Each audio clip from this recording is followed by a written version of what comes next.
are dangerous, and just now, kings are dying like flies. I am the king!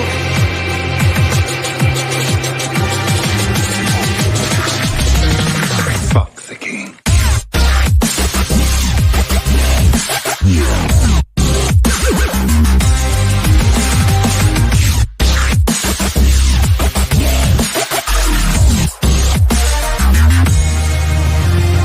Knowledge is power.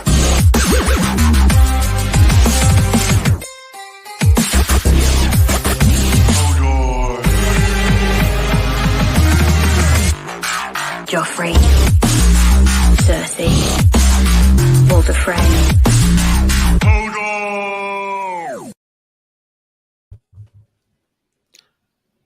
Welcome to the Show Boys podcast. It's Thursday. We're back. Gonna cover Game of Thrones season 6. We're well over halfway. I can see the light at the end of the tunnel on this one. This one's a doozy, and we're dragging Mike all the way through it. Yeah. But yeah, thank you for tuning in, everybody. We're very excited that you are here. Thank you for joining. We're happy to be here. I'm happy that Chad could make it. I'm happy that Mike could make it. They were looking a little shaky, but they pulled through, and both were questionable. Both were questionable. It was just going to be me here tonight talking about my favorite season of Game of Thrones so far, which would have been fine. I could just kind of hung out with people in chat and just talked about Cersei the whole time. That would have been my MO. But as a reminder, please remember to subscribe, like, comment on our videos, do all the fun things that just make it pop. You know what I mean? And of course, visit showboysmedia.com, as that is where you can check everything out Showboys all in one place, all nice. Mike's got it there in his name. That is his name. He is the website. That's right. So just click Mike and you go there, and it just dumps you into my brain somewhere. I don't know if that's a place you want to be. Well, it is Probably Game of not. Thrones. Just dumping brains. if you could get in there and maybe find the wiring in your brain that's causing you to clear your throat and like shut that off some way, that might be a job for our fans to accomplish. If you're diving in there, it's going to be hairy, but you might want to take it. Someone clip that part, please. Yeah. We need that clipped. Thanks, Joe. I know you guys would be here for me. If we could figure out that, I would definitely let someone dive into my brain.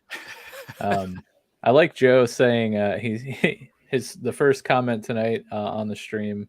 My back is burnt and full of aloe. Yeah, I saw your pictures at the had a fun day at the water park. I saw big ouchie. Rocking the hat, rocking the red hat. I think he sleeps in it. I don't think it comes off. Do you think he has a head under it? No. Or is it just no skull cap? It's just the skin has merged into the hat and actually has formed around the hat, and the color is actually just his skin. Yeah, that's what I figured. That's how I envision it in my head when I think about it. Yeah. One last thing before we get into the episode tonight. As you'll notice in the episode title, we're on episode 98.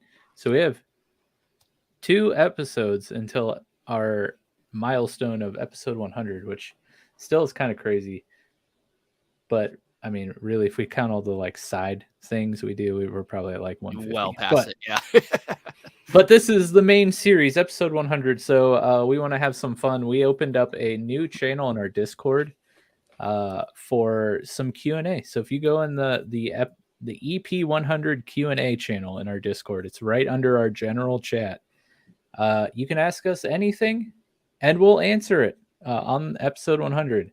So get in there, drop your questions.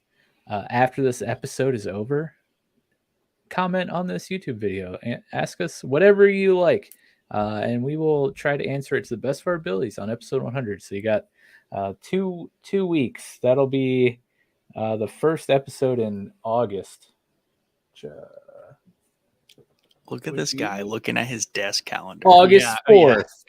Episode 100, August 4th. Okay. Anyways, enough with that. Enough with that. Joe says, I am hat. We are hat. The hat is speaking. That was the hat speaking, Yeah. not Joe. Also, just 1 second. I want to have a moment of silence for myself and Joe, who anyone watching this who plays the Pokemon community game on Twitch, Celebi spawned like 15 minutes ago, which is like one of the rarest legendary Pokemon. And we both missed it. We didn't catch it. Wow. We failed our catch. Mega We'll rare. never see it again.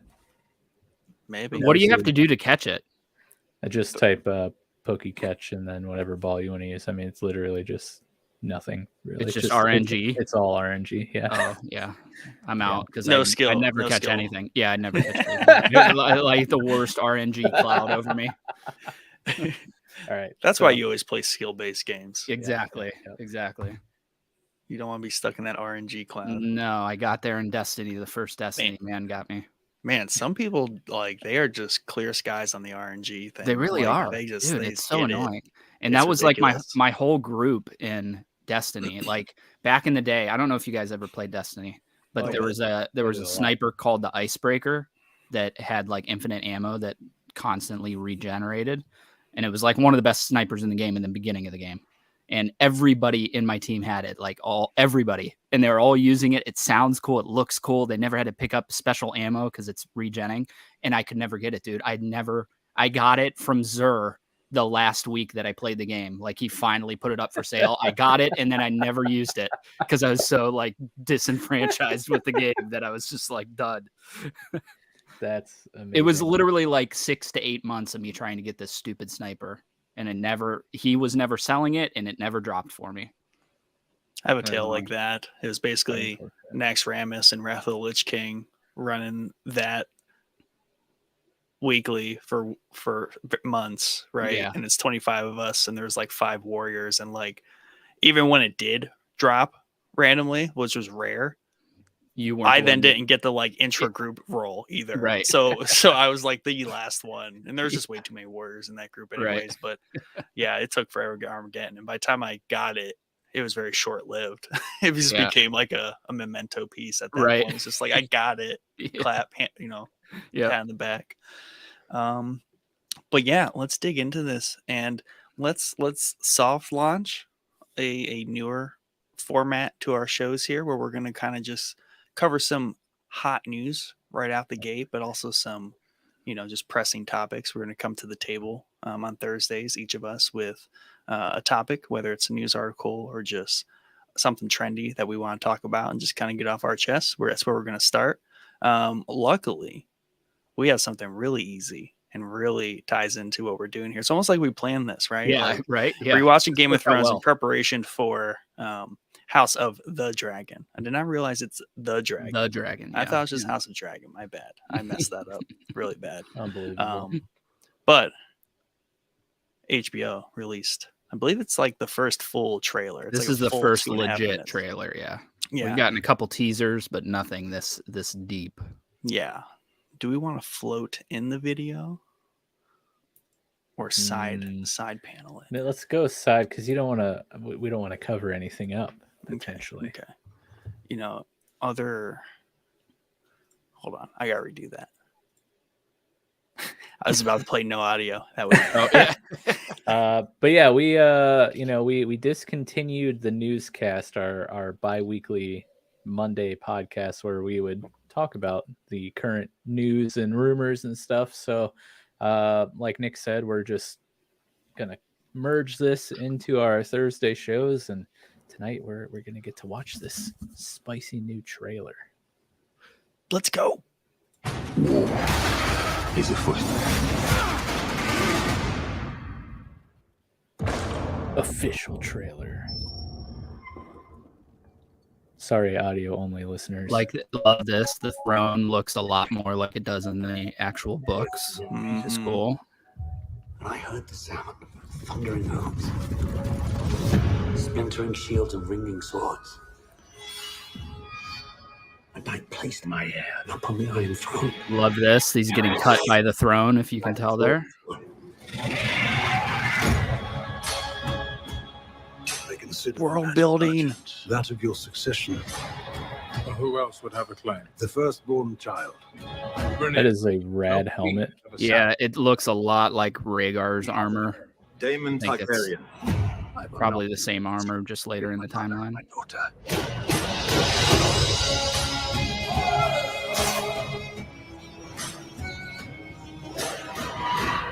Rhaenyra's succession will be challenged. Knives will come out. You are the king. Your duty is to take a new wife. I have decided to name a new heir. I'm your heir. War is afoot. Do you think the realm will ever accept me as their queen? A woman would not inherit the Iron Throne, because that is the order of things. When I'm And, queen, I will create a new order. I love the like melted swords up the steps Yeah. to the throne. Yeah. There are power men should never have trifled with. Big boy. If Rhaenyra comes into power, she could cut off any challenge to her succession. I am to inherit the Iron Throne. She will block my way. Our hearts remain as one. Our hearts are never one. Have you never imagined yourself on the Iron Throne? You could probably play a drinking game anytime Iron Throne gets said in an episode or trailer. It's pretty important. Sacrifice. Now they see you as you are. A little knife dancing. Yeah, and that's Cat's Paw for the record, too. Oh So, yeah. Would you so say? yeah, super cool. That's the dagger that we've seen multiple times in the show so far. We'll see it some more. But the Cat's Paw, the assassin that tried to kill Bran in the first season, the Valyrian steel dagger that he used, that's the exact same dagger that she was holding there. Another thing is you see multiple times the guys with the gold cloaks over there. This is like the first rendition of the gold cloaks, the City Watch for King's Landing, which is cool. Kingsguard, Daemon Targaryen is the one who invented the gold cloaks, so that's maybe him inventing them right there in that scene, which is cool. We also see, and I can't remember the name of it, but the place they kept the dragons, the big dome there. You see one of the dragons flying towards it. And I also really, really like that all the dragons, like that, there are some that look radically different. Like the one has like a super long neck. There's supposed to be like 17 dragons in the show. So it's cool that they're not all cookie They're all cutter. very different. They're all Yeah. very different. Yeah. That's right, Joe. You better be intrigued. We're not doing this for nothing. It's got to be good. Yeah, I'm definitely intrigued because it's cool because it's going to be totally different than the original show where we have like multiple different storylines threading in with each other. Yeah. This is really just in King's Landing, probably other places as battles are taking on, but it's all about the main show's about who's going to win the Iron Throne. This is all about succession. So these are people feuding for taking over after the king dies, which I think is super cool. And HBO was like, wow, man, you know, we've done this concept before, I think, and it went really well. Yeah. I think it's called The Succession. Yeah. Yeah.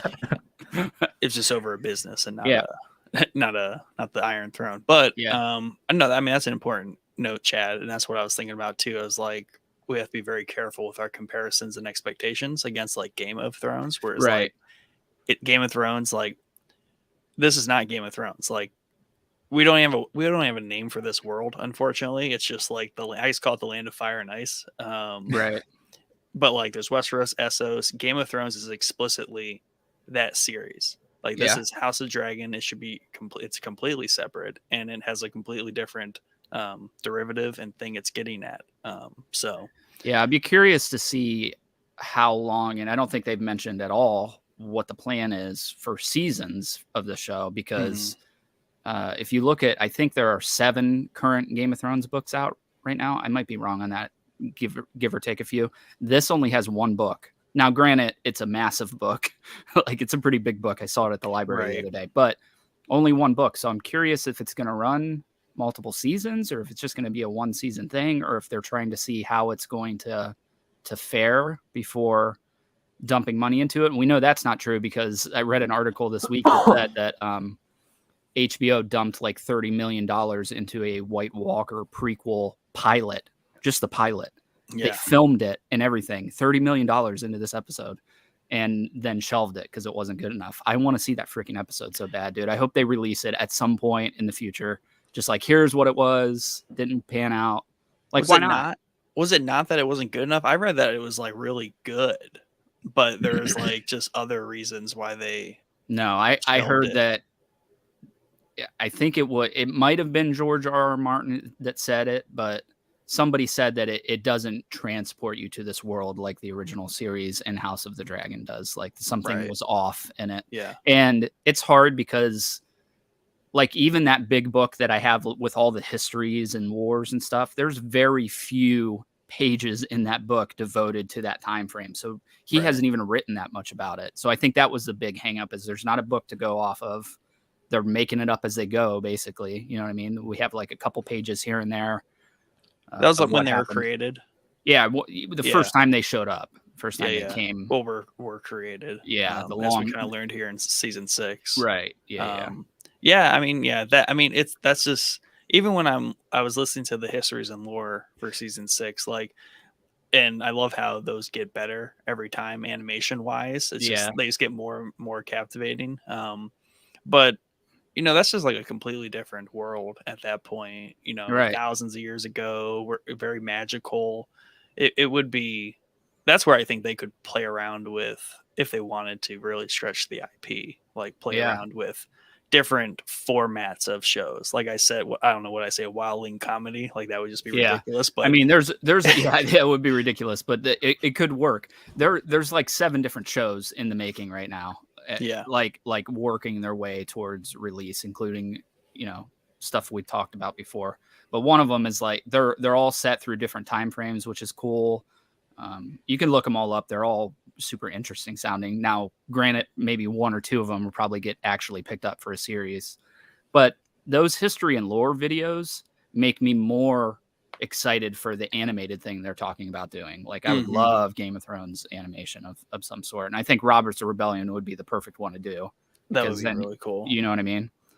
I think the fun thing about like an animated Robert's Rebellion, because we have all these, especially through the history and lore books, we have all these stories and perspective tellings of that whole event. So to animate it and kind of characterize it a little outside of like live action, I think would be really cool. Because in Game of Thrones, it's very much like it's a tale that all the old people talk about, basically, like, just like the Age of Heroes. The Age of Heroes would be good, I think. As it's cool in the book, man. Yeah, it's cool in the book. For sure. I think that's definitely, I don't know if there's anything in that time frame, because that's like towards the beginning of everything. The Age of Heroes, I believe, at least. But I don't know if there's a show coming down the pipeline for that or not. I'm trying to remember off the top of my head all the ones that I read were coming, and a lot of them are not. Like a lot of them sound radically different from anything else, which is cool. One's just about like a couple traversing the world of Westeros, which I think is cool too. So I don't know. We'll see. I think it's all really hedging on how this series does. You know what I mean? If this comes out and is a flop, we might be in, the other ones might be hurting. Well, luckily, and I think like you're saying about the criticism for that pilot, like it just didn't cast you into the world. Like this definitely has already casted me into the world, because the attention to detail, just like the armor, but it's not repeating it, because like you can tell this is a different age, right? Like everything's very clean. Yeah, you look at it like the small council room, they got like different stuff going on with the balls and the little plates that they're putting in. That it's cool. You're there, but you're right. You can definitely tell that you're in a different era. Yeah. And then I'll take this time to do my typical, like, I'm gonna bash this clickbait article. I don't even know if it's clickbait. I can't even tell anymore, because sometimes they are so long and well written. Yeah. But this one was so stupid, because they were like, House of the Dragon has like a villain problem or something. Basically, they're like, they're all Targaryens, they're all bad guys, so who's the good guys? And I was just like, that's just the stupidest premise to like write an article on, because the whole point of first Game of Thrones was that it's so muddy. Yeah, like it's so who muddy is you a don't good or know. a bad guy. Right. Like that's Yeah, the yeah. point of how he wrote all of these books. Yeah, is that like everyone has a perspective that you listen to them tell it, and you're like, huh, that Right. makes sense. Like I Yeah. have empathy for you, right? And Jamie is like the perfect character for that in the Absolutely. bathtub scene with Brienne. Yeah. Like that's when everyone's just finally like, wow, like we hear all these bad things about him for 3 seasons or whatever, and then all of a sudden he tells his story once, and you're like, Yeah. dang, you're right, bro. Yeah. I had a similar experience with just like perspective when it comes to hero and villains when reading and watching The Walking Dead. I think maybe Negan brings it up at some point in conversation, but like, you're following Rick and crew and rooting and pulling for them to survive and win and whatnot. But if you look at the stuff that Rick does, Yeah, they're doing it's some no heinous different shit. than Yeah. Negan. Right. But you root for him, and because that's the perspective you're shown. Absolutely. So I think shows like Game of Thrones are interesting because, again, like everyone is the hero of their own story, so it all depends on like the perspective you're shown in an episode or a season or whatnot. But yeah, so that article sounds like garbage, Nick. Yeah, it was bad. Like at first I was like, are they about to cite like a real problem? That I started reading, I'm like, wow, you guys are idiots. Yeah, that's terrible to even think. Like, I don't.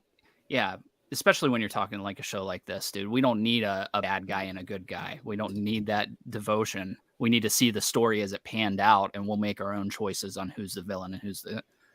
I have my picks maybe of who might be the bad guy in the story, but I don't know because I've seen 3 minutes of a trailer. I haven't read the book or anything, which is cool.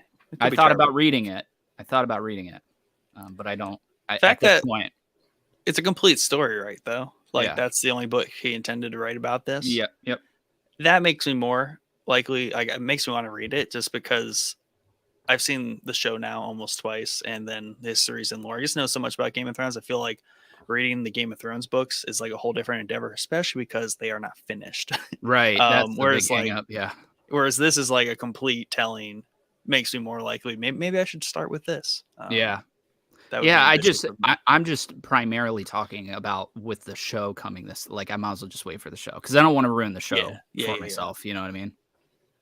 Yeah, for sure. And I think Mike, you brought it up or whatever in Discord, but about the throne change, right? The throne physically looks different, and it's more book accurate now with the many swords. And I actually think now seeing the trailer, it looks similar enough. They really just added more swords about the whole entire step building up, and obviously there's more swords there, so you could say maybe like they did whittle it down over the years just to make it a little bit like safety measures. Like this isn't safe for the kids to be running around. Let's remove some of these. I think it's that, and they are trying to get it closer to the book, and it's closer, don't get me wrong, but it's nothing like it looks in the book. Like, you can look up a picture of what the Iron Throne looks like in the book, and it's radically different. But I do really like in the trailer, because they mention it several times in the book and this other book that I'm talking about, that the throne constantly cuts people as they sit on it. I mean, it's made of swords. So I like that he's sitting there with his hand cut on it. And I think it was an easy job. Yeah, I think they they don't dull those things out before they. Nope. But I think it's the histories and lore book that I have behind me here. Said that like eventually the Iron Throne, if you're not made to sit on it, it will eventually kill you, like just by eventually whittling you down and cutting you so much that it will get you off of it, which I think is so cool. If you're a soft boy, you get cut and cut and killed. I know that they mentioned they never say it in the show at all, that at least to my recollection of this throne cutting people, but like in the books, Joffrey gets cut with it several they never times. covered that in the show so far at all, or at all. But I did, to me, it made sense because I remember when the show first ran, like that was what book people had an issue with, was that throne was not accurate enough to the book. So the fact that they're changing is kind of a response to that. So So yeah, so I think these so far based on the trailer are like all very good aesthetic like changes, and it seems like they're really it's cool crafting seeing it. Yeah, it's cool to see King's Landing like well put together. You saw the like dragon statues in the streets and stuff because the Targaryens are there. So it'll be exciting to see how the city is different, how the Red Keep is different, and all that stuff once we get into it. And I especially want to see where they kept the dragons in that big dome. That I can't wait to see that because we do see it. Baylor? No, yeah, it looks like the Septa Baylor. I can't remember. It's got a name. I'll look it up. While you guys were talking, I found the article that explains the 7 spinoffs. I'm not going to explain the 7 spinoffs, especially the first one, because I do not want any spoilers for myself. This is from June 17th of this year. So okay. Relatively new. First one, of course, House of the Dragon. Then there's the Jon Snow sequel series. Then there is Tales of Dunk and Egg. Yes, that's the one that I was talking about. What's like road trip? Road trip, yeah. There is a Game of Thrones animated spinoff. Yes. There is a 9 Voyages show. Dragon Pit. Jeez, it's such a basic freaking name. Like, how did that slip my mind? Dragon Pit, yes. 10,000 Ships. Yeah, that's about Nymeria, I think. And yes, you're right. And Flea Bottom. And that's it. I was thinking, this is kind of like this is definitely histories and lores for this season, but like Euron was talking about like across the Jade Sea, I believe.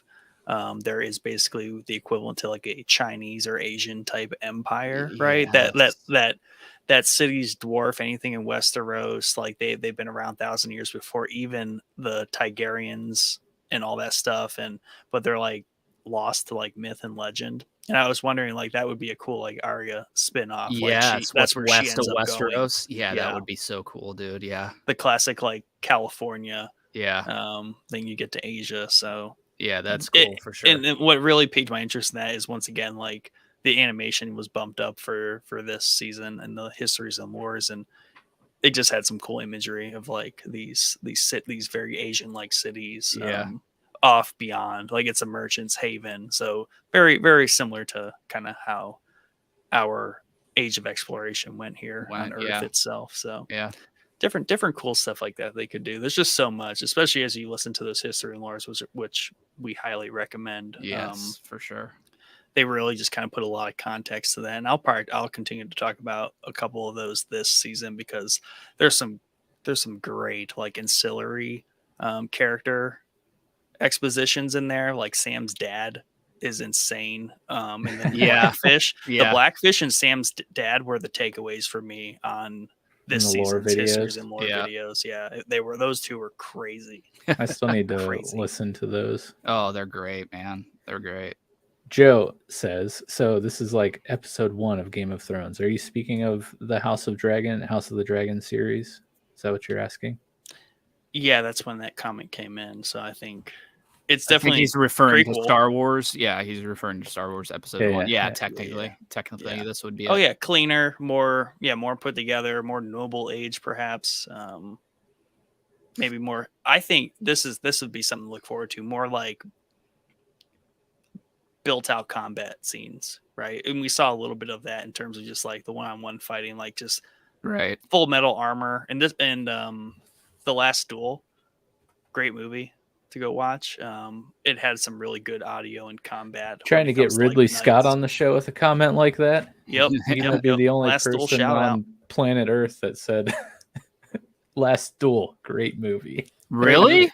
I think it got pretty good reviews, bro. He slammed like the box office goers because like people were complaining about it being like too long or something. That irritates the crap. But we had an article about it in the newscast, and it was hilarious because he basically was like, people who complain about this go F themselves.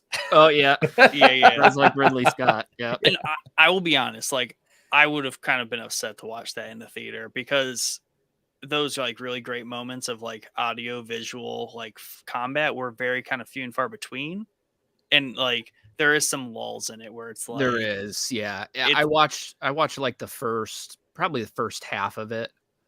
I it's a do big like TV in your basement movie. That's what it is. Yeah, I would Sorry, never go bro. to the theater. Yeah, I would have been a little I wouldn't say I would be salty to go see it in the theater. It probably was really cool in the theater.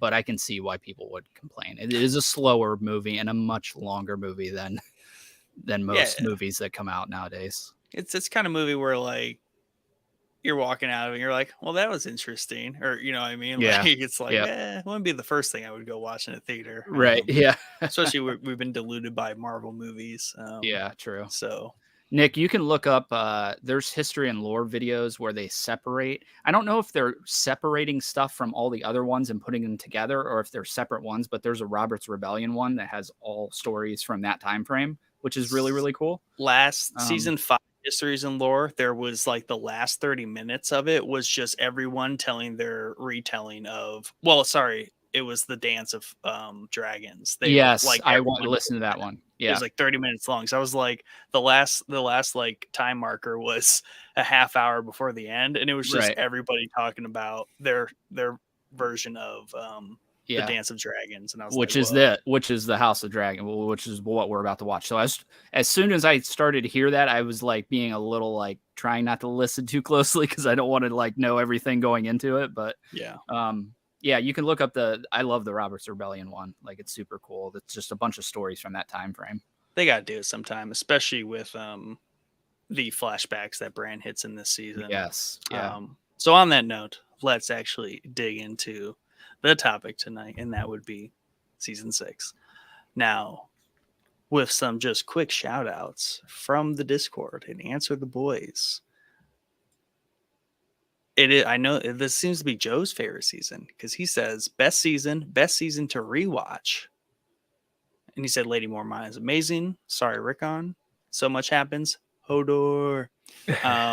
Hold the door. But when he said like best season to rewatch, I was like, that really resonated with me. I was like, yeah, I think you're right. Like, I gotta be honest, bro.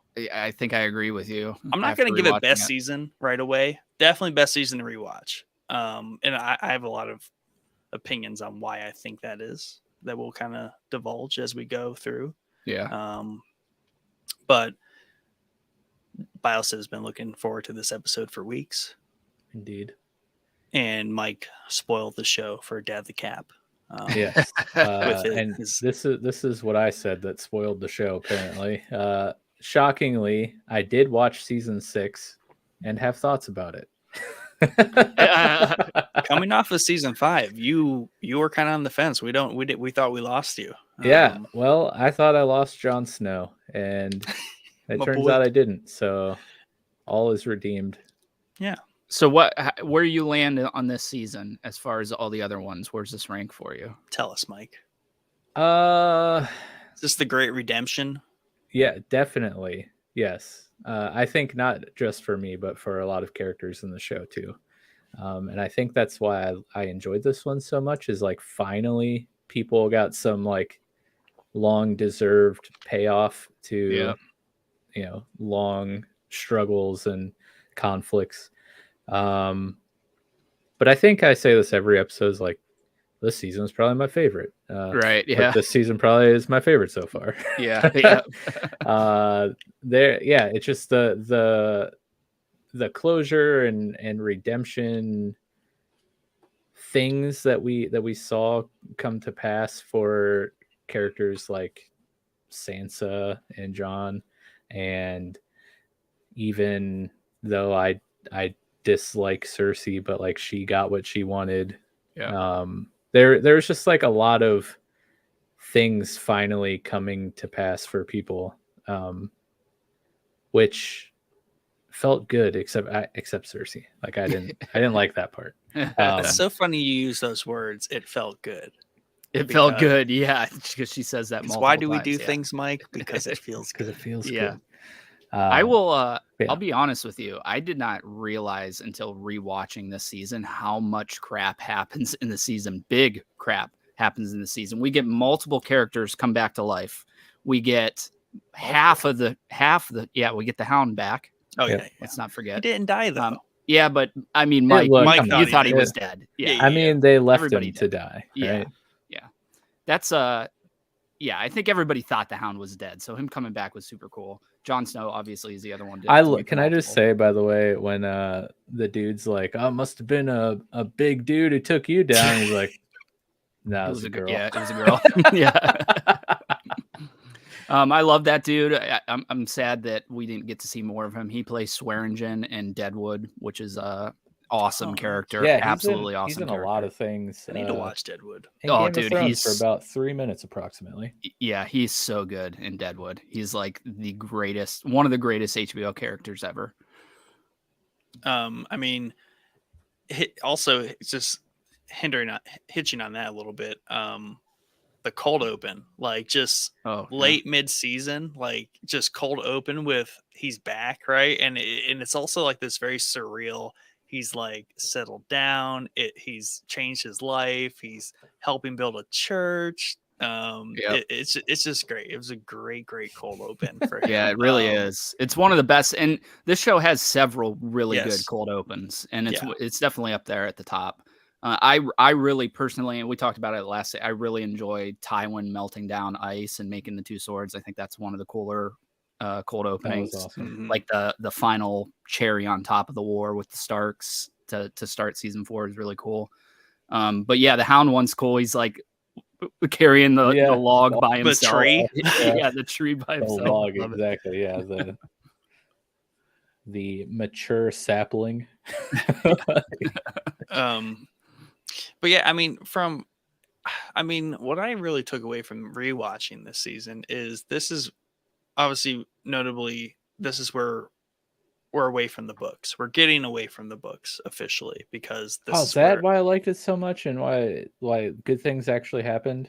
Yeah, we are officially away. I think at the end of maybe even the end of the 4th season, we started to get away from the books. Right, started. So like this is at the point where and it's the big change to the series, and I think this is why slowly people divulge into like dislike for the series as we get closer and closer to the end, is because it drastically changes in this season to where we are seeing no new threads be created. Right. Threads are being consolidated. Yeah. Right. We're hitching on the main lines here. Things are breaking down.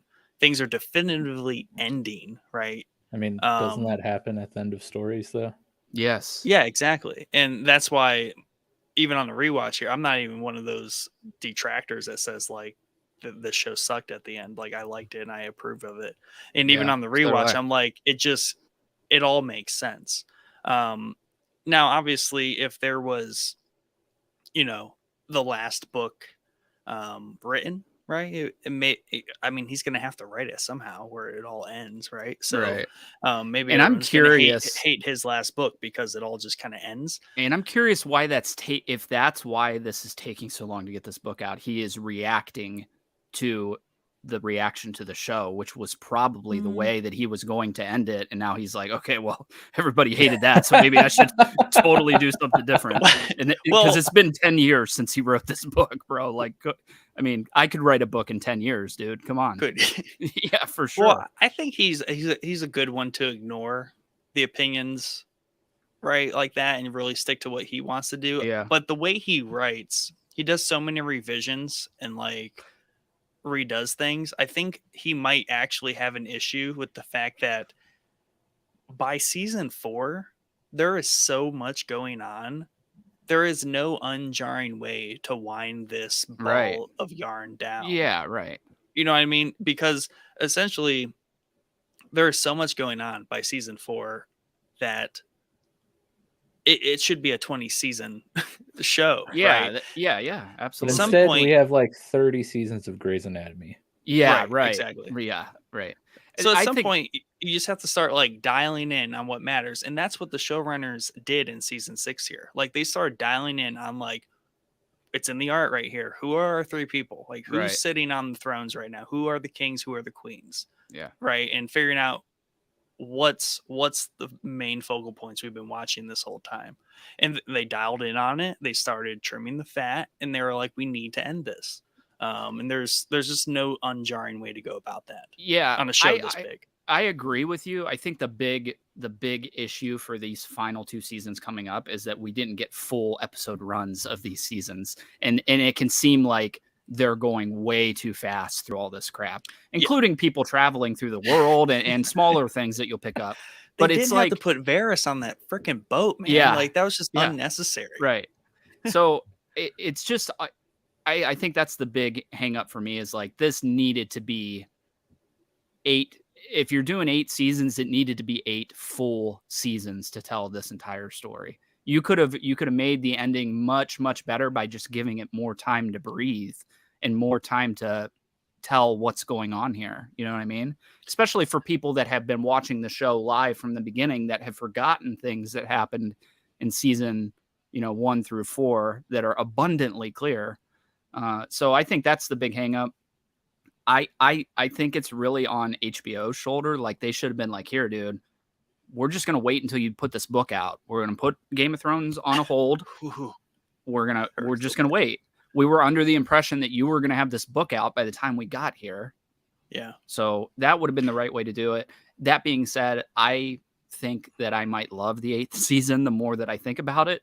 So I'm not one of the people that hates it. I think especially after a rewatch, it's abundantly clear. So we got 7 episodes in season 7 and 6 yeah, in season 8. And that's a big, that's a big dagger. 10, right? 10, yeah. 10. Yeah, big drop off. Big drop off, yeah. When it really should have been going up, maybe. Now, granted, why they decided to do that. Granted, the 8th season, we probably get like 8 episodes worth of content because a couple of those episodes are longer than an hour. So it's not as drastic as it looks when you just look at this, the episodes. Yeah, but still, you need that time to breathe. That's what this show's about, dude. Even though you're coming to an end, you still need to tell that story slowly towards the end. Yeah, and this is probably a situation where, like, in alternate reality, there was the finished book, right? And is that the last book he's writing? No. For Game of, okay, No. yeah. See, that's the thing. So Yeah. So I think in like a better reality, he would have at least written this book we've been waiting on, and this would have been a 10 season show, and we had just a little bit more to go on to wrap up some things, and the showrunners wouldn't have to have like just hurried it up. Yeah. Well, also, I think they're. I kind of blame them as well because they were talking about how they wanted to be done with this crap and move on because they had signed up for a Star Wars trilogy of movies. They had signed up for a bunch of crap, so they wanted to wrap this up and move on to other stuff. Now they kind of shot themselves in the foot because they released that 8th season. Majority of people don't like it, and that Star Wars trilogy, if you notice, is no longer on the table. I don't know that they've done anything since Game of Thrones, to be honest with you. That's just sad. I mean, it is. It's reap tough. what you sow, I guess. It's tough because it's also hard because they already started deviating from the books, and as a writer, if I was a showrunner, I would feel really weird, like recasting, basically writing my own story off of a story. And it's like the more we like linger and deviate from the books and make like a 10 seasons out of this, where 4 seasons are nothing based on like the creators. We're just vision. Gonna screw it up. Yeah, we're gonna screw it up. No one's gonna like it. We're gonna ruin it. So it's like we just need to wrap it up now. Yeah, right. It's almost like if George Lucas Star Wars, right? Like all of a sudden there was like 8 movies, but then like they just made like a 9, 10, 11, and they were like, we just made this up. George didn't sign off on it. Yeah. It works, right? Because we needed a season per year. Right. Too bad Game of Thrones didn't run just like a year or 2 longer, and into COVID they could have like postponed it. They could have like dragged it on. Like 2019 is when it ended, so they were so close Donald to getting Glover, some grace. Like if Donald Glover could have been involved, if we put him in there somewhere, be like, let's cast Donald Glover. Basically, an infinite time. Yep. Delay. We can delay the whole season because why? Donald Glover has an album he needs to finish. Yeah. So, see you in 4 years. Dude, I got to be honest with you. I probably would have trailed off the show if we got any more delay than we already had for these final couple seasons. Like, yeah, Mike, I get that you are excited that Jon Snow's back. You waited 2 weeks to find out that he was back. Dude, it was a year and a half that we had to wait for that reveal. And they didn't episode yeah, the best part of it is they don't do it in the pilot. I think it's like the second or third episode. So even like when the show started, after a year and a half, we knew nothing more than we did back then. We like, yeah, he's dead. Just know Ollie's a scumbag. Yeah, I can't stand that kid, to be honest with you. Ollie. I never thought I'd be thrilled to watch a kid hang, but here I am. Game of Thrones has finally brought me there. That one too. See a kid. A lot of great clips so far from tonight's episode. But yeah, let's just like start tearing into it. A lot of good high level thoughts there. It's also just like a tricky season because it is just so just overall encompassing of like what's been going on for the past like 5 seasons. Right. And luckily I think we're going to start whittling this horse down to the meat and potatoes of it. So yeah, like you guys just alluded to, that's really where we to use the analogy of whittling a horse. Yeah. After what happened last season. What happened last season? And our boy Sir Davos finding his whittled horse. Yeah. Wow. Did not plan that. That was good. That was good. Yeah, that was this season. He had the burnt whittled horse. Yeah. So sad. Starting off on a good note here. Yep. Let's fall right into it. But this is also a change of pace too. The first like 5 episodes, maybe more. We spent a lot of time with like dead Jon Snow, Sansa. The first like 4 or 5 episodes, like we're hanging out in Castle Black. In the north, man. Yeah, he's hanging out in the north, and they're just like, first we get the first episode, the Red Woman, right? And there's a lot of this episode is interesting on the rewatch because I was like, all right, Jon Snow's dead. They're definitely portraying that he's definitely dead for an elongated amount of time. Right. But they are hanging out with this dead Jon Snow for a lot, right? Whereas like that's a little odd. Yeah. There's something going on here, and the Red Woman's there. But I think the biggest takeaway on that is we get more of this Castle Black like quest giver NPC. Like we're just kind of bopping around, seeing what everyone's up to in the castle. Just like doing the bonus conversations with everything. But the craziest thing is like we get this the Red Woman, right? We get a little bit more magic here, even new magic, where the Red Woman kind of sheds her outward appearance, and she is this old haggled woman.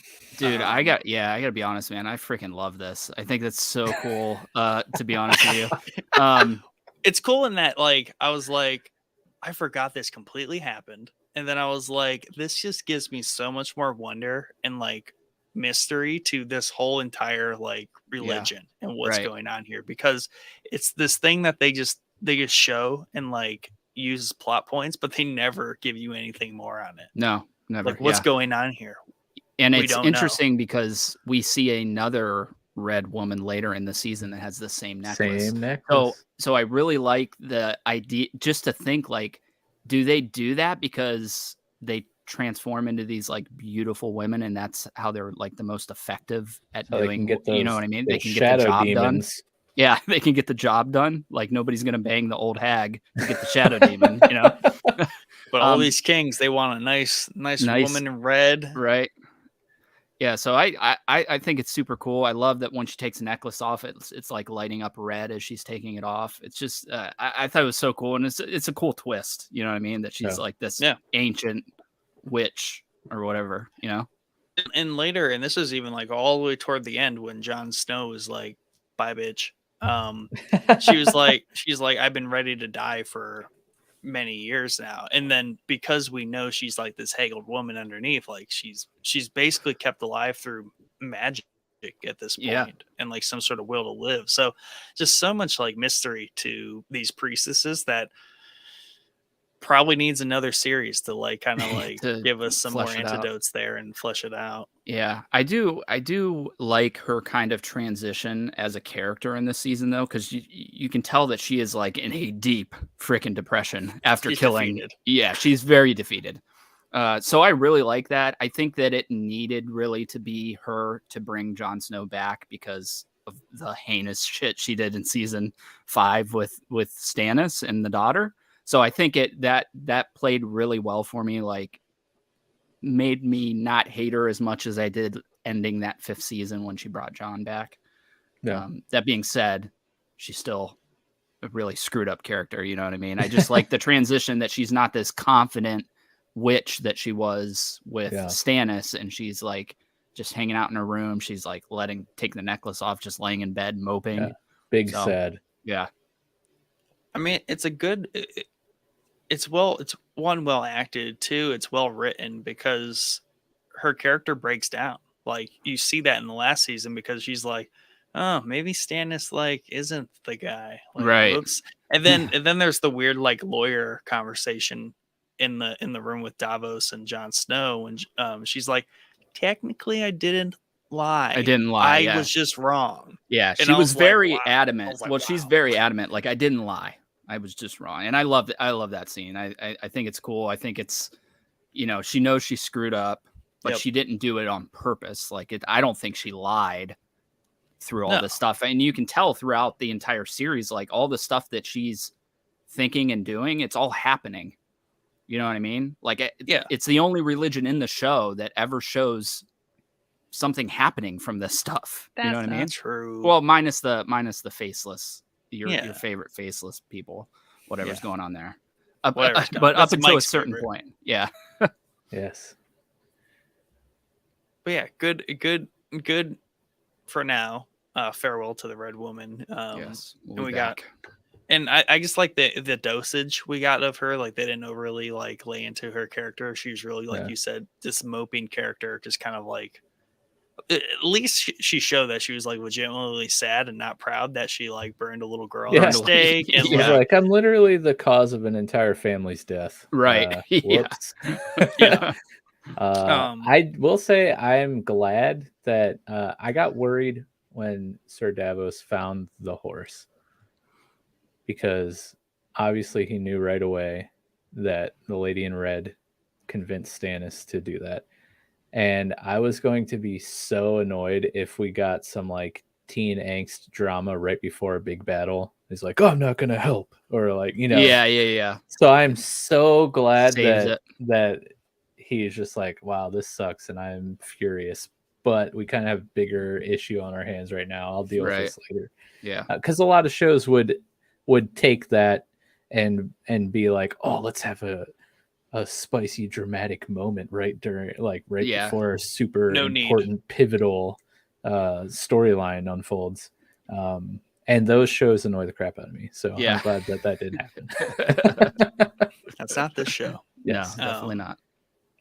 And then obviously another big character in all this, Jon Snow, back from the dead, right? We have a nice whole episode of him just being dead, and I believe a whole second episode of him being dead, because at the end of episode 2 we get the very, very classic like Jon Snow waking up and realizing. Dude, I gotta be honest, I could watch that scene over and over, and it's so well acted. And I love that they show Ghost, the direwolf, like they did with Bran at the beginning when he was out and the direwolf woke up, and then he woke up, and they did the same thing here with Jon, where Ghost wakes up and then he woke up as well. But yeah, those first breaths, dude, it's just, I don't know. Like, there's multiple points in this series that give me chills, and that's one of them for whatever reason. I was like, I was fully, like bracing myself. I was like, I'm actually, as happy as I am that Jon Snow's back, I kind of wish that they would have just left it as like the Lady in Red could not do this, because it would have been such like a big blow, obviously. Yeah, because you see it happen before, and then it would have kind of I like your point earlier of this like being a thing that kind of brings her out of her funk. But it also would have been very fitting if like she just couldn't do it, and then it just totally ruins her. Yeah. Like, what have I? What my Is that whole what you life thought I've was devoted happening? Yeah, that's because I mean the show is just nothing but depression and heartache. So I was like, yeah, this isn't gonna work, obviously. Yeah. Right. Okay. But then they tricked me, and it actually worked. Yeah. The old reverse psychology. They Yeah, got me. they do a good job. Yeah, they do a good job doing it because like everybody walks out of the room, like she looks like she's, like it didn't work. Yeah. And I love the way they did it with everybody out of the room. I thought that was really cool. It could have been a little corny if he did it with everybody in the room, like waking up. That could have turned into a really corny scene, but oh yeah. Yeah, and then in episode 3, just the way it just felt so correct, like the way Jon Snow reacted to it, right? Because he was like, "What the is going on? Like, I shouldn't be alive. Yeah. I should be dead." And also the fact that he really had this like second life come to him, where he's like, "I died for the Night's Watch. Like that shit's done. Yes, like, and I screw love this. that. Yep. Like I have this whole other avenue of life I could have been pursuing. I forcibly for the Night's Watch suppressed it. I died. Y'all stabbed me to death. Yep. Like, My watch is ended. Yep. My watch is ended. I'm back for some bizarre reason that I don't agree with. I don't think is correct, but here I am because I'm Jon Snow. I'm true-hearted. He also pulls out the lawyer talk there too. He's like, technically my watch ended, bro. Yeah. I mean, I can't. I don't blame him at all for making that decision. I wouldn't stay in that freaking castle either if I was murdered in there and brought back. Like, yeah, I'm finding my way out of there. You just want it to happen again. Yeah, right. Yeah. But I do like the kind of the everything leading up to him being revived that we kind of grazed over a little bit. But the like standoff with Alistair and them at the door and stuff, and then the wildlings coming. I love the giant scene where he gets like shot with the arrow and then grabs the dude and smacks him up against the wall and throws him. Everyone's like, and everybody just drops their dude. I forget the giant's name because I watch with captions and then they say his name in the captions. But Sleeper, one of my favorite characters. And I was very sad to see his fate. Yes. Rip the Giant, last of the giants in terms of like as far as we're aware. Like obviously there could be a tribe of giants that didn't get recruited into the wildling army, but he was like the last boy, and that's why on rewatch it was very sad. It was sad the first time, but it was more sad being like, oh, there went his like bro or whatever that died in the tunnel, last of 2, and then now we're like down to 1, and he's just like everywhere, just like wrecking shop, and then he kind of finally bit the bullet there. Right. It was sad. Yep. Super sad. What was I gonna? Sorry, I totally broke your line of thought there. No, but talking about Alistair and you talked about Ollie and the hanging and stuff.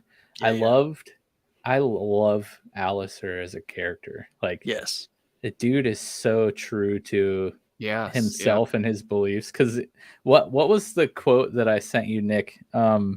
It was what he said as his like final words right before he hangs. I fought, I lost, now I rest. Yes. Like that. Yeah. Oh, it's so good because he's like he's so true to his convictions. He's like, I would have done this. I would have done the do it all over again because it's 100% what I believe in. Like you're a traitor in my eyes, and I did what I thought was best. And he's done that. That's been key to his whole character. Like he even has those moments where he like levels with Jon Snow, and he's like, "Hey, it is what it is, but like, screw you, kid. I literally like run you through. Yeah. But like, congratulations, like you're Lord Commander. It fucking sucks. Yeah. No, he's a great character. And that's once again like what this show does so well is like these very shitty characters where you otherwise would be like, no, that's the hero. That's like the main character. Be nice to him. You kind of like really dial that back as a viewer, and you're like, he's got a point. Yeah, I like him. Yeah, I like him. Solid guy. I really as screwed up as it is to watch, I really like the hanging scene. I like multiple scenes. The quote that you said there that Alistair said. I also like the first guy who's like just in utter shock that Jon Snow's alive. He's like, you shouldn't be here. Like, this is wrong. You should not be alive. So that's his final words. Like, I just want to say that whatever the hell's going on here is really screwed up. So Yeah. And then Ollie's like just stare at the end. Their stare that they have is freaking heartbreaking. I can't stand that kid, to be honest with you. Ollie. Yeah. You notice how none of them got an arrow to the chest. They all got to suffer hanging there. Just gonna let them hang. Yes. But yeah, that we spent a lot of time there, but it was very necessary to kind of like full circle that. And he gives, as part of the whole like, well, that's what I was gonna say. Well, he gives his cloak to Ed, his buddy, like his last buddy there, because all his buddies have left, but made him Lord Commander. And I love when like they're all leaving. Yeah, and they're like, whether about the gates, he's like, I don't know, like, why are you asking me? He's Yeah, like, I'm you're not the Lord Commander. He's like, oh, like close the bloody gate. Yeah, I love that. Yeah. But yeah, we spent a lot of time here, wrap a lot of stuff up, which is really good. And Sansa and Jon are reunited finally. Yep, they roll back in there. Sansa, she finally gets back to her first family member she's seen in like 4 seasons, right? Yes. Yep. Like a long time. So that's a good reunion. Back to the point. So the whole thing about Jon, he dies. His watch is ended. So this is like a good question in terms of like, you die and you're like married till death do us part. If you come back to life, are you not married anymore? Like, you're just like, sorry, babe. Sorry. Like, yeah. I'm gonna go do this other thing I always wish I went and did. That's basically what Jon did. He kind of like, he's the president. He's like, I just gotta Jon Snow you, and you figure out like your own life. Yeah, I love it. That's what I was like, man, he just like hard logic right there. And that's just like this whole season. It's like there's a lot of hard lawyer logic points. It's just like technically, no, this is what we're doing. We're not gonna linger on that thought too long.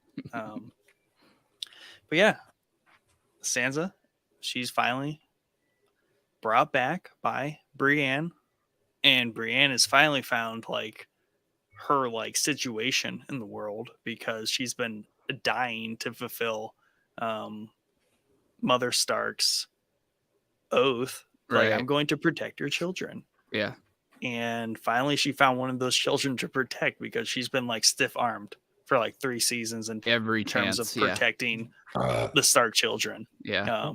Excuse me. Sorry about that. I like that Mike went off. He went off camera. Sorry, I'm on. I apologize for the burp, but I went off camera because I'm like on baby monitor duty, and I was hearing stuff, and I didn't want to be like holding the baby camera and like listening into it. So I was like, I'll be discreet and not distracting, and then and then you forget my microphone was not muted. Exactly that. Another clip. There you go. This is a clip-worthy episode, guys. It is clipped up. But yeah, and the favorite, and I love the side text conversations with you two throughout the watching of this season, because we get like a different variety. Because obviously, Chad and I talk about different things than what we talk about with you, Mike. But when you were just like, Littlefinger is just so creepy or whatever you said, so like gross. Or just gross, just so gross. I hate that. This guy. season, above all, he is the most gross, because for once, and I didn't realize this like on the first watch, but definitely on the second watch, I'm like, Littlefinger became such a weak character and very like lack of options character in this season. Because even in the last season, he was kind of playing the whole Lannister angle. He was just making sure he got the Eyrie and the Knights of the Vale under his command, and that was like his plan. You're like, okay, he's got something like cooking here. But really, in this season, very quickly, and maybe this is like to the disdain of the showrunners, and maybe where the books go differently, but he really kind of falls off as like a power character, and like his only play is like, "I love you, Sansa. I want to be on the Iron Throne." Yeah, I right. can't stand the way he talks. Like every time he speaks, I just want to like punch him in his face. Yeah. Is it like some ASMR? He's always just like got like a rasp whisper to his Yeah, voice. yeah, he does. Yeah. Sansa, it was always you that I see in my dreams. Or yeah, that's just his perfect. whole dialogue about like the picture he sees in his head. And Right. It's like, it's me on the Iron Throne and you by my you by side. my And side, Sansa's yeah. just like, you mean me on the Iron Throne, little twat? Like, Yeah, yeah, right. Like you're not gonna be there. Like, let's Like, be it's real. not I you, will dude. say that he is like the schemer of the show, and you're right. In these final couple seasons leading up to 6 here, it really trails off from where it was in the first couple seasons. You know what I mean? As far as the schemes and everything. Now he does get the Knights of Vale and all that stuff going on, but that's really done all off camera for the most part. You know what I mean? Especially the Sansa thing towards the end in episode 9 when that reveal happens. That's all off camera, so we don't even see it. So he's still doing it. It's just we're not seeing it as a scene play out in the series. It's off camera, but like even the fact that maybe he's doing it, the reason, like they even showed it during the scenes with like the main knight in the Vale, right? And the leaders of the Vale, like they don't like Littlefinger. Like Littlefinger is like a little shit, and everyone's aware of this at this point. Even Sansa is. And the only reason that the Knights of the Vale rode right to the Battle of the Bastards was for Sansa, right? The last like Stark as far as everyone's concerned. So it's not even Littlefinger. Like he's just like this like tool that weirdly Sansa's wielding with like very little effort. Yeah. Like he's really doing her bidding, and she has this like tool set at her disposal, and she doesn't have to do like anything because he's got this weird fantasy where he wants to be with her. Bob's, dude. Bob's. Yeah, Bob's. She's got this tool. She's got and he's like hardcore friend zoned, and like he just refuses to accept it. Yeah, I think it's cool because I think it's friend zoned at this point because she hates him. She like, hates you're him. gross. Like you're my enemy. But like, I do like that she as a character is showing that she has at least learned quite a bit from him. You know what I mean? And I think that's where the game too. Yeah, she can play the game. I think that's where the transition is happening, where Littlefinger's becoming less of the schemer and it's moving more towards Sansa picking up those hints throughout the entire first 4 seasons of the show. Yeah. And that's where she really kind of like takes off, because she's like not even like quote unquote scheming. She's just like, hey dude, I'm playing the game too, and I'm just playing it way better than you. And you have a weakness, and clearly it's me, and that's fine. It's just so laid out there, and he's just like, he's trying to like play what would have worked 3 seasons ago. And it's just like hitting this like stone wall that is like Sansa Stark, and like there's just nothing moving there, because honestly, like I don't know how he thought like, yeah, I'm gonna give you the whole scene where she confronts him about Ramsay in like the destroyed house. Like that is such a good scene. Yes, because they clearly could have just killed him. Brienne was ready just to like slice his head clean off. Yeah. And he was just like very poorly like playing this whole like, I didn't know Ramsay was the way he was, and she's just like, dude, you know everything. Like, you are incredibly stupid if you like, both ways you're stupid for me to believe that, or stupid if you thought didn't Ramsay know. was harmless. So it's just crazy how much his character was like flips. And I think story wise it makes sense, because like you can only play that game for so long. Right. Yeah, he's like I out of agree. options. Yeah, I agree. And I really, up until this point, this season specifically, I gotta be honest, I hated Sansa as a character. I thought she was trash, to be honest with you.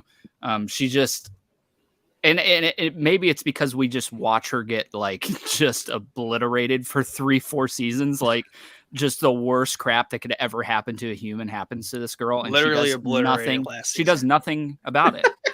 Literally, like, take a little control of your life a little bit. So that's why I think I like her so much in this season, is because she really kind of reminds me of her mom in a lot of ways, and a lot of scenes in this tie back to like her, Sansa and Jon arguing this season give me big Cat and Rob vibes from season 2 and 3 arguing and stuff. So I like that she's finally becoming a character that's like doing something besides just getting beat and, you know, wrestled around the entire world for everyone's bidding, you know? Yeah, for sure. And that's the other thing is we don't really know her mother, Catelyn, before Eddard brings back Jon Snow. And she really held that moment when Jon Snow was brought home by Ned Stark of this point where like she's just very betrayed, right? Right. Supposedly he cheated on her over at war, had a bastard son, and then brought him home to be raised with the rest of the family, like her children. So like that's maybe where she developed her cold edge. Yeah. So essentially her being married to Ramsay and really taking the last like pure part of her like fantasy of like, I'm going to marry the king. I'm going to be the queen. It's all going to be nice. Like she was kind of holding on to that this entire time.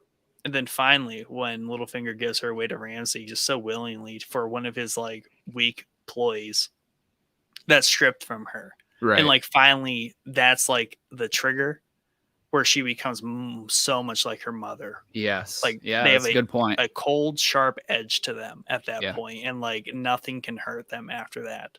Right. Because something so deeply morally like scarred them. Yeah. It's a really good point. Very honorable Ned Stark bringing home a bastard definitely scarred Catelyn Stark.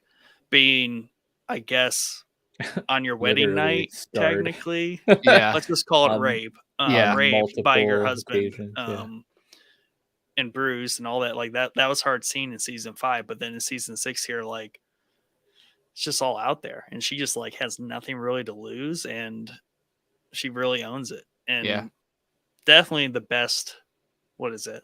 Like character growth out of her. Yeah, there's like all this there's all this like pent up growth like waiting to like pop. Yeah, but they did a really good job of suppressing. Like she was so annoying. She was. Yeah, for she like really was. 4.5 seasons. Yep. Then it all kind of came through here.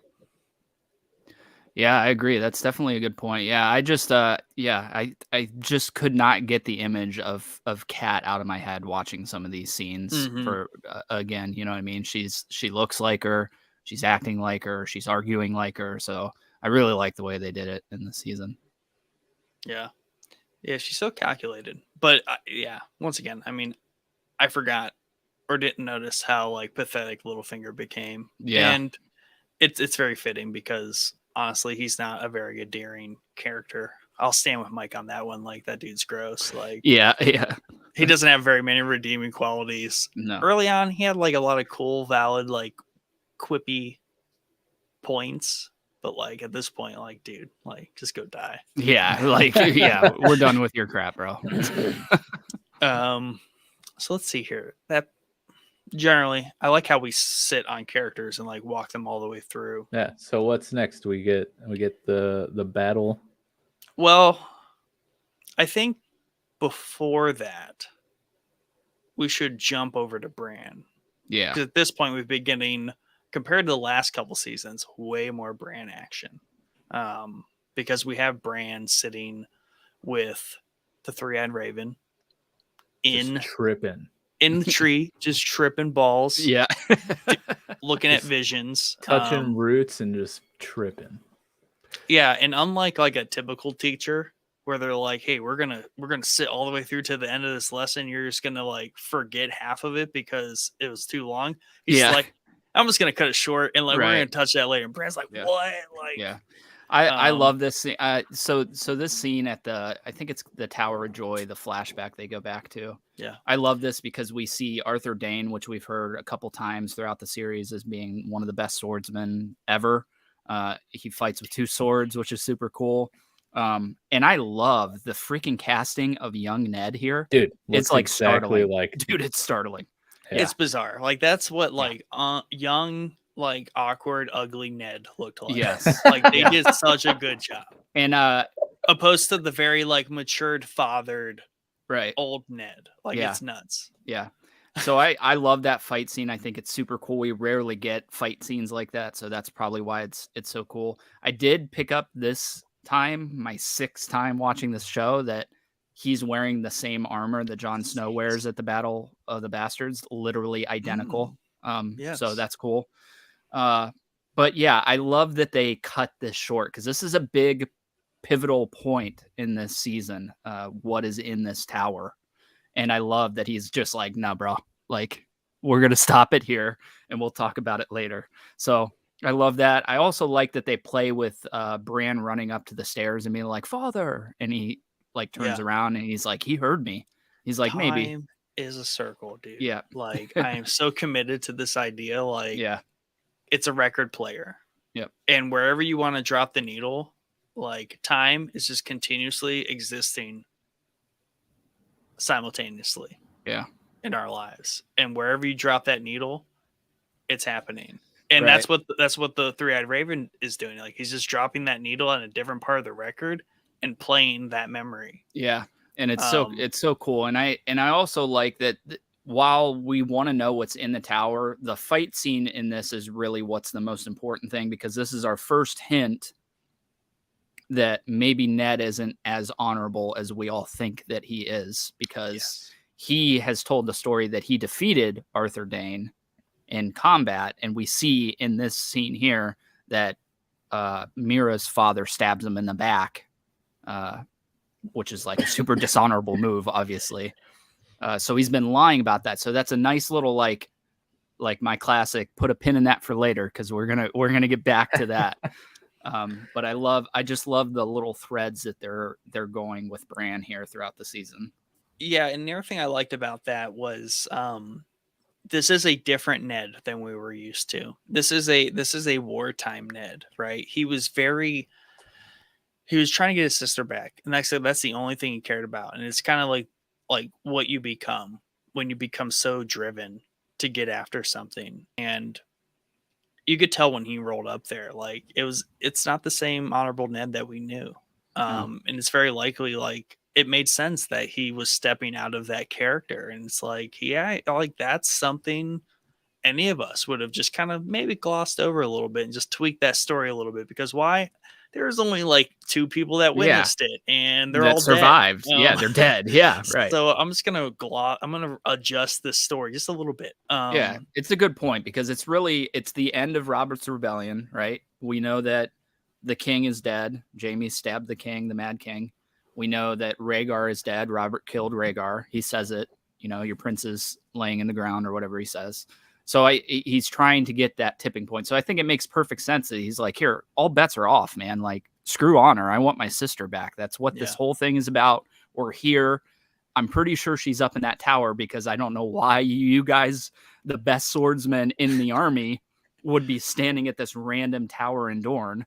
So I love how dedicated they were, though, to like that tower. They're like, hey, we're just here to like protect this tower. Like, no questions asked. Like, we're the guards. Come through us.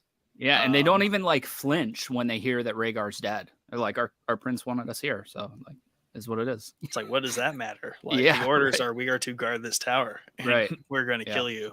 But that was excellent scene.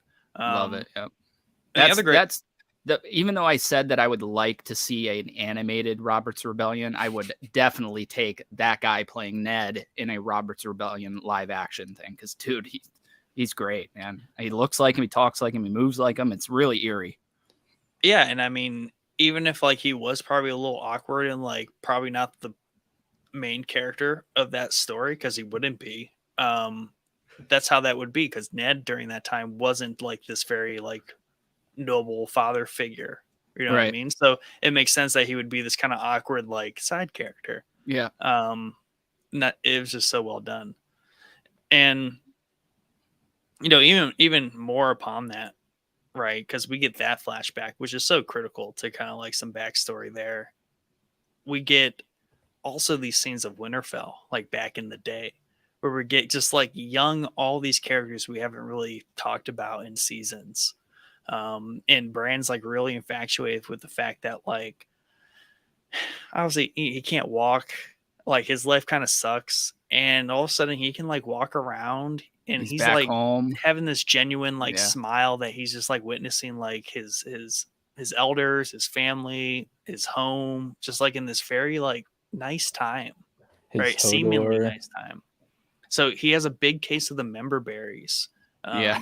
in all of this. He's like, Yeah. you remember? I remember. Yeah. I love this scene. It's just more threading of this Lyanna storyline a little bit here.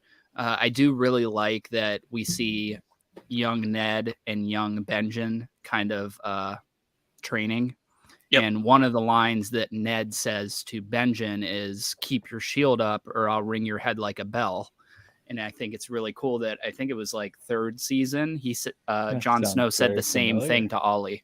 Yep. Same exact line. So I think that's super cool that it's just a random, like forgettable line that you wouldn't even think twice about, but he got it from his father, which is so cool. Yep. That's the other thing. I'm coming away from this rewatch. I'm like, there's all these like one-off lines where I'm like, wow, they are just super like alluding to like something that's about to happen. And I don't know, like it's almost like there's no way they intentionally did that, but like, does it make sense in hindsight because I know what's going to happen? Right. Or is it that well crafted? Right. I don't know. Yeah, but I don't know either. There's so many times I'm like, wow, that's awkward because that's about to like be real. Just like the whole like bloody wedding. At least like when the Hounds is like, I gotta get you to your brother's bloody wedding. It's like, like that one was intentional, but there's so many like that. Right. And I also really like that they use and I think Mike really likes this. They use the title of the episode like several times throughout this. Home is the title of the episode. When he pulls Bran out of the vision, he's like, I wasn't wherever, I was home. And then I think Theon says it later too, like I'm gonna go home or something ridiculous. So just little things like that, dude, that you pick up after watching the show for the 6th time in a row. So yeah. The flashback scene's super cool. Couldn't agree more with the Ned Stark stuff. I thought it too was very uncanny how similar he looks to Sean Bean. Yeah. It's like insane. But I think my favorite part of these flashbacks is the Hodor stuff. Like, so cool and like so heartbreaking. Yeah, we don't have to get to that part yet, unless that's where we can. Yeah, that's where we're going next. Yeah. But yeah, like so Bran running up to young Ned on the steps and yelling out "Father" and thinking that he can hear him alludes to what happens with the Night King grabbing Bran's arm in this vision and then being able to find where they are, like outside of the vision in the quote unquote like real world. And then you see that more in the final, well, at this point, final scene of Hodor, like with I forget the girl's name that's Mira. Carting off Brent. Lyra's like, yelling, "Hold the door," and you see young Hodor like start to have like a seizure, and he's just screaming, "Hold the door!" and it eventually morphs into Hodor, and then so like this whole circular time thing, like Nick's saying, like that happening at the root of the tree, and Hodor like dying, hearing "Hold the door" yelled, affects him as a younger person and makes him only be able to say Hodor. It's like, that was so cool. I loved it, and it was so sad too. It's a really sad scene. I love that episode because as you can tell, I'm a freaking Night King fanboy over here. So any scene I get with him, I love this sequence, this dream sequence where he's like walking through all the horde. I love the freaking horses, dude. I think they're so freaking cool that they're dead horses and they're like all bony. I love it. I love what I thought was like really shocking the first time that I watched this was how quick these people found them at this tree after this all happened. Because it's like, you don't know in universe. Yeah, you don't know in universe how long it takes. It literally takes like 2 scenes in the episode. But like, I just love the whole finding out that they're there. Like they see the breath on Hodor. She realizes it, runs out. And then they're like all up on the mountain and stuff. The music's freaking awesome. I love that they walk through the ring of fire like with no effort whatsoever. Yeah, just puts it all out. They're chill, like they're so cool as they walk through it. So cool. And that's back from Hardhome. Yeah, because he just walks through the fire. Yep, it's true. I love in the sequence when they all notice Bran and like turn and look at him. I'm like, oh geez, this is not cool. This is not good. He's playing the whole cool, like, memory time traveler where he's like, oh, I can just kind of walk around and just observe these like past sequences. But like on a second watch, I'm like, oh my god, this is so creepy because I know they know he's here. And then they just all see him like, oh my god. Does he like do anything that causes that, or they just know he's there? Know. And I think they just the Night know. King just is probably like, because, dude, I know you're here, and then everyone's like, oh yeah. They are like a hive mind. So once the Night King knows he's there, they all kind of like know he's there. It's kind of how that I perceive that. Yeah, that's how I took it too. I also really like just how they remind me. I don't know if you guys have seen World War Z, the zombies in that, how they're like crawling on the freaking walls and stuff. Like I just I like fast, creepy, crawling zombies. You know what I mean?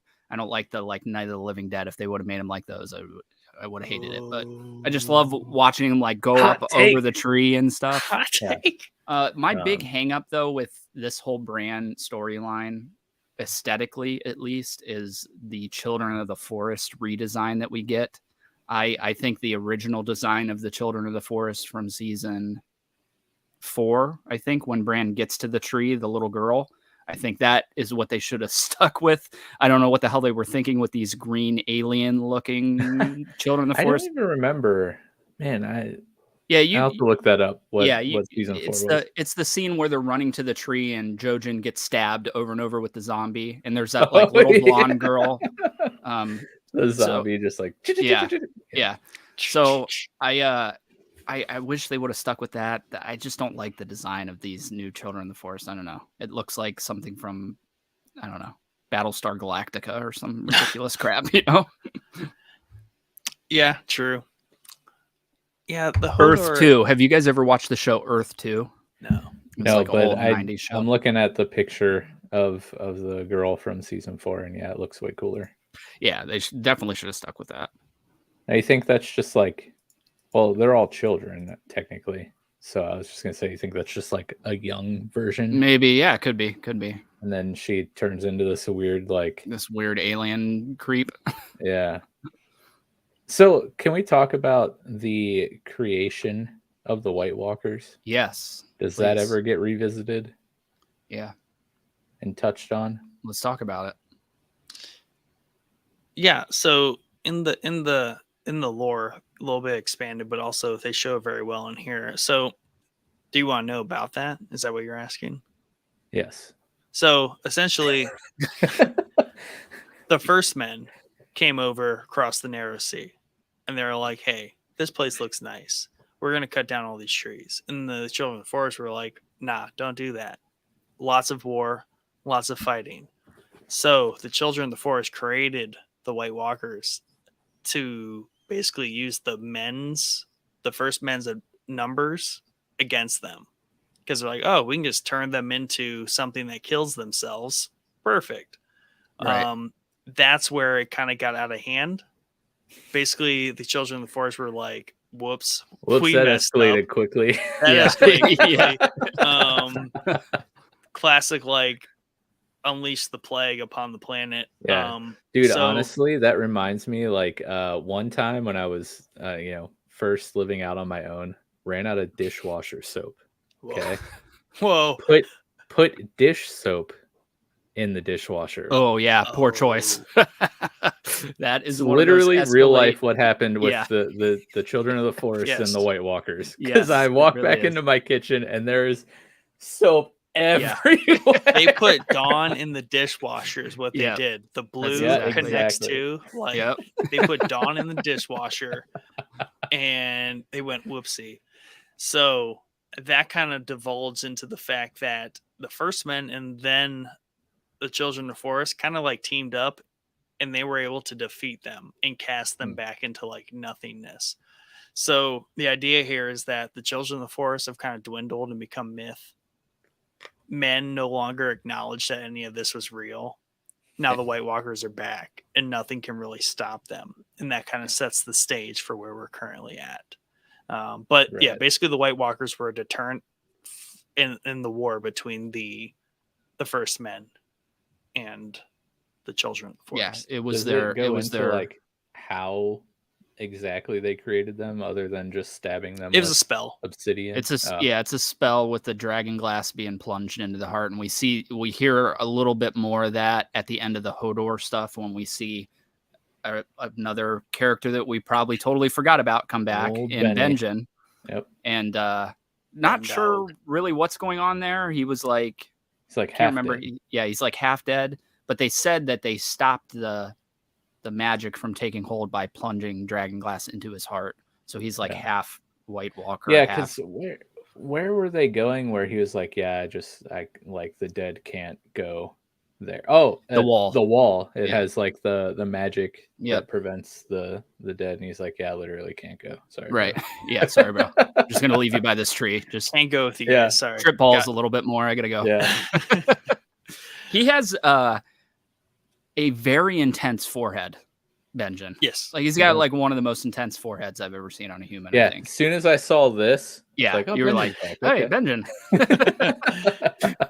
I mean, there's only so many like half living people that could be up north of the wall at this Right. point. Also true. Yeah. So, Yeah. so And it doesn't, help that the like pre-episode catch up is like, here's some Benjen Yeah, scenes. yeah, He hasn't yeah, been that around doesn't since help, season right. 1. hey Yeah. guys, remember Benjen from like 12 seasons ago? Just remember that let's put a pin in Put a that. pin in that one. Yeah.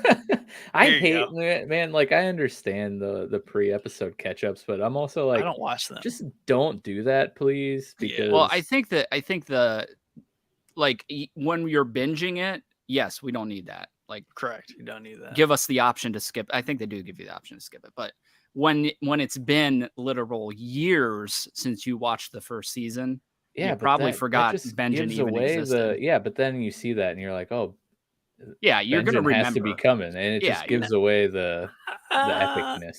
The fact that it had been like probably 5 years since you last really cared about Benjen, other than like Ollie being like, your Uncle Benjen's at the wall, come to it and stab the shit out of you. Yeah, I think that's the other thing, because they show Benjen in the catch up for that episode as well. So you're probably coming off like last time we saw this, bad shit. You're not putting it together. Like Yeah. obviously, I think some like quick people would put it together, but yeah, definitely on a binge rewatch, like just skip that crap. I always skip that crap. Not the intro scene. Can't skip the intro. Title sequence. Can't skip Can't it. do it. Yeah, I Because agree. because the imagery of River Run is just like too good. That castle is just too dope. And Yeah. when the Blackfish talks about that castle, fire. Yeah. But What a cool name, by the way, Blackfish. Blackfish. I love him. It's so man. funny I wish you we say got that. more of him. so funny you say that's a cool name, because the joke in universe is like that's a lame name. Yeah, it is. Yeah, you're right. Yeah. And I like it. Yeah, I like it. think I it's wish cool. I had a cool name. Like, Yeah. I'm I wish Dude, I had- just We can- showboysmedia.com apparently. Yeah. Not the no, when the coolest name we could Blackfish have. does his histories and lore, the way he ends it with the fact that he's like a fish pun. It's just so good. Like he's like jokes on you. We're just throwing your trouts back at you or whatever. It's funny. It's great. He has That's a great. great histories and lore bit. But I just want to quickly note on the whole Hodor thing, the fact that Bran was there was why Hodor had a seizure. Because Bran was the connection between those two events. So if Bran wasn't like watching that, it wouldn't have happened. So like it's crazy, like mental super aerobatics. trippy. Yeah, Super it's like trippy some stuff right Inception there. shit. Yeah. Yeah. The future Bran caused the thing that was happening to Past Hodor Bran, and that- past, yeah. because Bran was also there, right? Young Bran was. So Yeah. that's just It's tough. time stuff is always interesting. Yeah, for So, sure. but it's well crafted there. And that's like the linkage there. So Rip Hodor, really good scene though, and crazy build up on the rewatch. But on the first watch, like it was just legendary. And that's kind of I think why everyone kind of cites like fifth episode, like don't miss it. Yeah. Because on a first watch, when it first aired, it was pretty impactful because you're like, whoa, like mind bending. And it's super cool too, because like in his circle of time, like he fulfilled his purpose. Yes. Yeah. Like he Hodored. But like the He purpose, so they could get out of there. Yeah. but the purpose also caused his purpose. Like that's the Yeah. weird thing. Like Yeah. that's the circular thing. That's just like so mind effing is. It's crazy to think about. Yeah. Like what came? It's almost like chicken or the egg, which came first. Like Jesus. Like Yes. it's hard to process. But yeah. So we get a good healthy dose of Bran this season, and I think Finally, right? maybe this is where I wish I read the books and I would understand, like, was the series just leaving out some Bran? Do they just like, is this in the books and they just kind of like packed it in? Because I'm sure there's a lot of overlap where Cersei timeline trails off from the books, but maybe Bran is still on book right now. So that's the what good that news would is. You can always go back and read them. Yeah, I really want to. It's so Really want hard. to. Yeah. I know I might get we're all like very anti-reading on this. We are. podcast. We are. If we stopped and read anything, we wouldn't have a show to like. We wouldn't have anything to talk about. We would Right, just true. be sitting here talking about the book reading. Yeah, Book boys. True, book boys. I do want to get I tried to listen to like. I love audiobooks, but I have a big hang up with like voices of the audiobook. So if it's not good, I'm not going to be into it, and it's not good on the Game of Thrones one. So I'm hoping that somebody else does them. Yeah. I listened to the audiobook for World of Warcraft for the book that was released in between Legion and whatever the previous one was. And it was a dude who did it, but he also did the voice of Sylvanas. Oh, yeah. And tried to talk like a girl Oh, the wow. entire time. I'm Yeah. just like, No, can't do it. I mean, Yeah. he did a decent job, but I'm just like, I know that you are a man trying to talk like Sylvanas. Yeah, Like, I'm like some of the just got a chick or something, please. Yeah. Some of the Star Wars ones are good with the different voices. Some They're of very the good. guys can do it really good. Yeah. But Star Wars is for the really most good. part, outside of Star Wars, just read me the freaking book. You don't need to do voices. I just want to not have to read. That's the goal. And I think I've seen clips of Andy Serkis reading Lord of the Rings or The Hobbit or something, and that good, man, really good. so good. Yeah. Just let him read any audiobook. Yeah. Like, I would take Braun as well. He does like he does, I told you, like voiceovers for the Calm app. They're like stories that you listen to go to sleep. He's got like the perfect freaking voice. So if they can get him to read those books, I'm in. Yeah. I mean, that's what they should do. They should. I would forego one of the 7 spinoffs of Game of Thrones and just pay all of these actors to Come back and do their voices. Just audio book the book. Honestly, no. What would make this has turned into theory crafting for Game of Thrones audiobooks. What they should do is either have Tyrion or Varys voice the books, because they're like the storytellers in the show. So it should be them like recanting the story of the Game of Thrones. Mike's big braining down there. Yeah, he is. He's got all that space. He's Yeah, just like big room for ideas to and burps to like communicate down here. All right.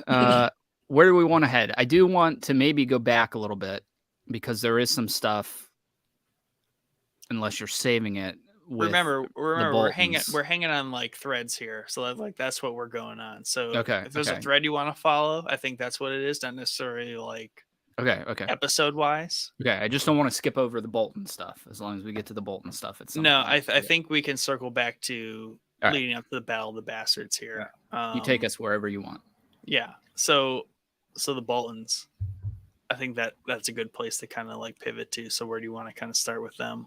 Yeah, I just wanted to because early in the season we see kind of Ramsay become the Lord of Winterfell, and we kind of good. Was so that in good. 6 or 5? It was When in he 6. kills his father. Yep. 6. Very early. And Yeah, By it's the like way- episode 2. I couldn't tell who stabbed who. Yeah. I'm being serious because Greedo the Han, reactions, who like shot I was who? just like, oh my gosh, did Ramsay just get stabbed? Yes. Yeah. And then I was like, oh no, he stabbed his Yeah. dad. No. Right. That's great that you had that reaction. Because it comes right off the bat of the maester coming in and being like, Yeah. your son's here. And I was like, oh Very crap, his true. dad just killed Ramsay because he doesn't 'Cause need he's got an him, heir, because he yeah. has a son. He has an heir now. And then This and is then- why Mike's here for these like fresh good. takes. I love it. I was deluded from that, but that's great. Yeah. Because that would even make sense. Ramsay's facial expression is like that of shock, even though he's doing the stabbing. So I was just Right. like, I literally could not tell who got stabbed. I was so confused. Episode 7 of Star Wars, just like who got stabbed, who Yeah. who triggered the lightsaber. I love this scene. It shows how freaking crazy Ramsay is becoming, as if we didn't know that already. Right.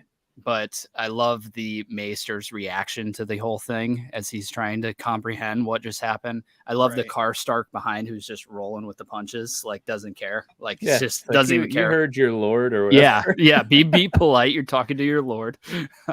And then He was in on it, though. I really hate, but I like the scene of the dogs tearing the mom and the baby up. Yeah. I think that's like just that chilling line where she's like, "He's your brother," and he's like, "I prefer being an only child." I'm like, Yeah. dude, wow. Like he's just got, and we'll talk about it when we get to Battle of the Bastards, and then we talked about it before. At least I have. They just have such a heightened horror element to them with everything going on in Winterfell, and it's nice because Winterfell used to be the good guys' home, and now we're with these horrific people, and it's just getting worse by the episode in this season. So Yeah, we Yeah, have and- a lot of breakdown of the whole Ramsay thing, and him taking over, and that's also like another common theme in this season, because we see Ramsay become basically Warden of the North, right? Main Bolton. The parallel to that is we get Jaime being the main Lannister, like he is in charge of the entire Lannister army, which is the most formidable in all of Westeros. yeah, And you know the whole River Run siege, like so many just like callbacks to like his father, right? Just for sure. running the plays, not through force. Like he was like, there's a quippy way I can like settle this, and like Yeah, Well, it's just 'cause so good Freys seeing are Jaime. literally morons. Yeah. And that's what his dad would have done. Like he's just walking around like everyone's just an idiot, and Jaime's just like, you guys are all just idiots. Like I have cards to play, and I'm going to play them. Right. And the same thing happens, with Ramsay, kind of like really becoming this. He's like, I am the North kind of thing. Short-lived, obviously, because we get to the Battle of the Bastards. But the way we build up to the Battle of the Bastards is really good because we get this kind of like struggle between Jon and Sansa, where like even Littlefinger calls out Sansa's like, so why'd you lie to like Jon about? I think it was that lie to Jon, right? And like she's kind of like getting at something, which is annoying because she's just not saying it. Right. Jon's like very narrow-minded because he's just like, it is what it is, and we just have to do it. He's kind of being naive in that situation. And we have Ramsay kind of like following up on his previous tactics of like, Dad, we just have to like go out and ride and fight them, right? Where he would have won if he would have stayed in his castle. So there's just a lot of like follow-up parallels that are happening from like previous things from season 5 that would have worked. but the Battle of the Bastards is really well done in terms of Jon loses, really, the Battle of the Bastards. He loses it. It's just like Tyrion at the Battle of the Blackwater Bay. He loses that fight.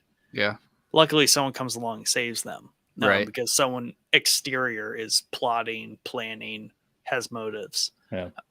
So I love the like recruitment process because Yes. we get our favorite character, Lady Mormont. Yes. The little meme so lord, good, man. the as biggest it like said. biggest 8-year-old boss I've ever seen Yeah. in my life. Yeah.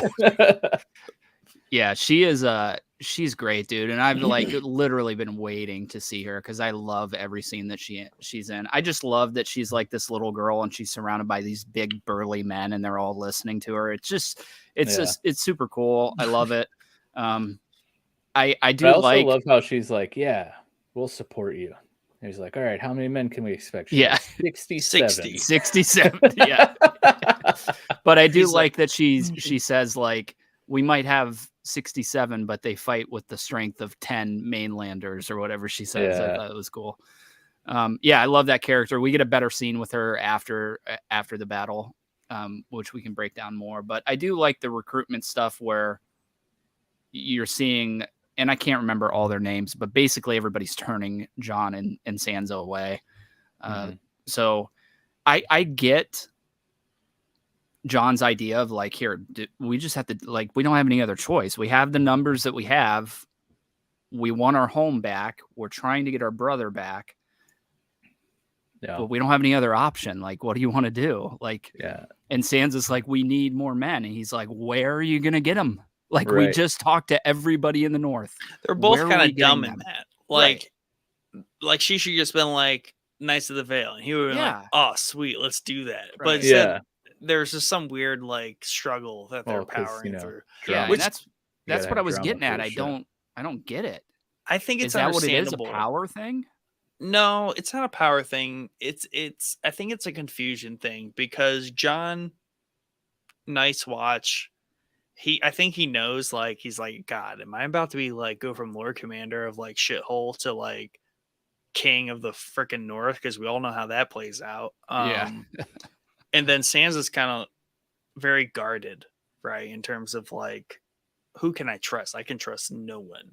And then there's like Jon, like, I do trust you, but I'm having issue giving into that. So I think it makes sense why it just, hindsight is arbitrarily just unnecessarily complicated there. But I think from like a realistic, empathetic perspective, like, they're in tough situations. Like within a season, they both kind of became like king and or queen of the North, and everyone else is just kind of like out of the picture. And the next thing on their horizon, Jaime and Cersei. And the next thing on their horizon is either fighting the White Walkers that are coming from the north or dealing with all the assholes in the south. So I think it's fair.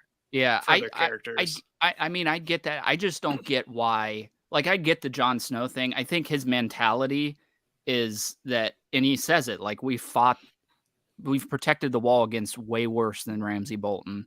They don't have high numbers in the Night's Watch. It's discussed multiple times throughout the series that they're low in numbers. So I think it's the mentality of the Night's Watch where he's like, we have enough people. Let's just go do it. And but we don't have a wall. But we don't have a wall. With the giant like cleaver that swings across. The wall scythe is just like OP. Like, I mean, like cooling jets. It's Rickon. I mean, that's the thing. Rickon.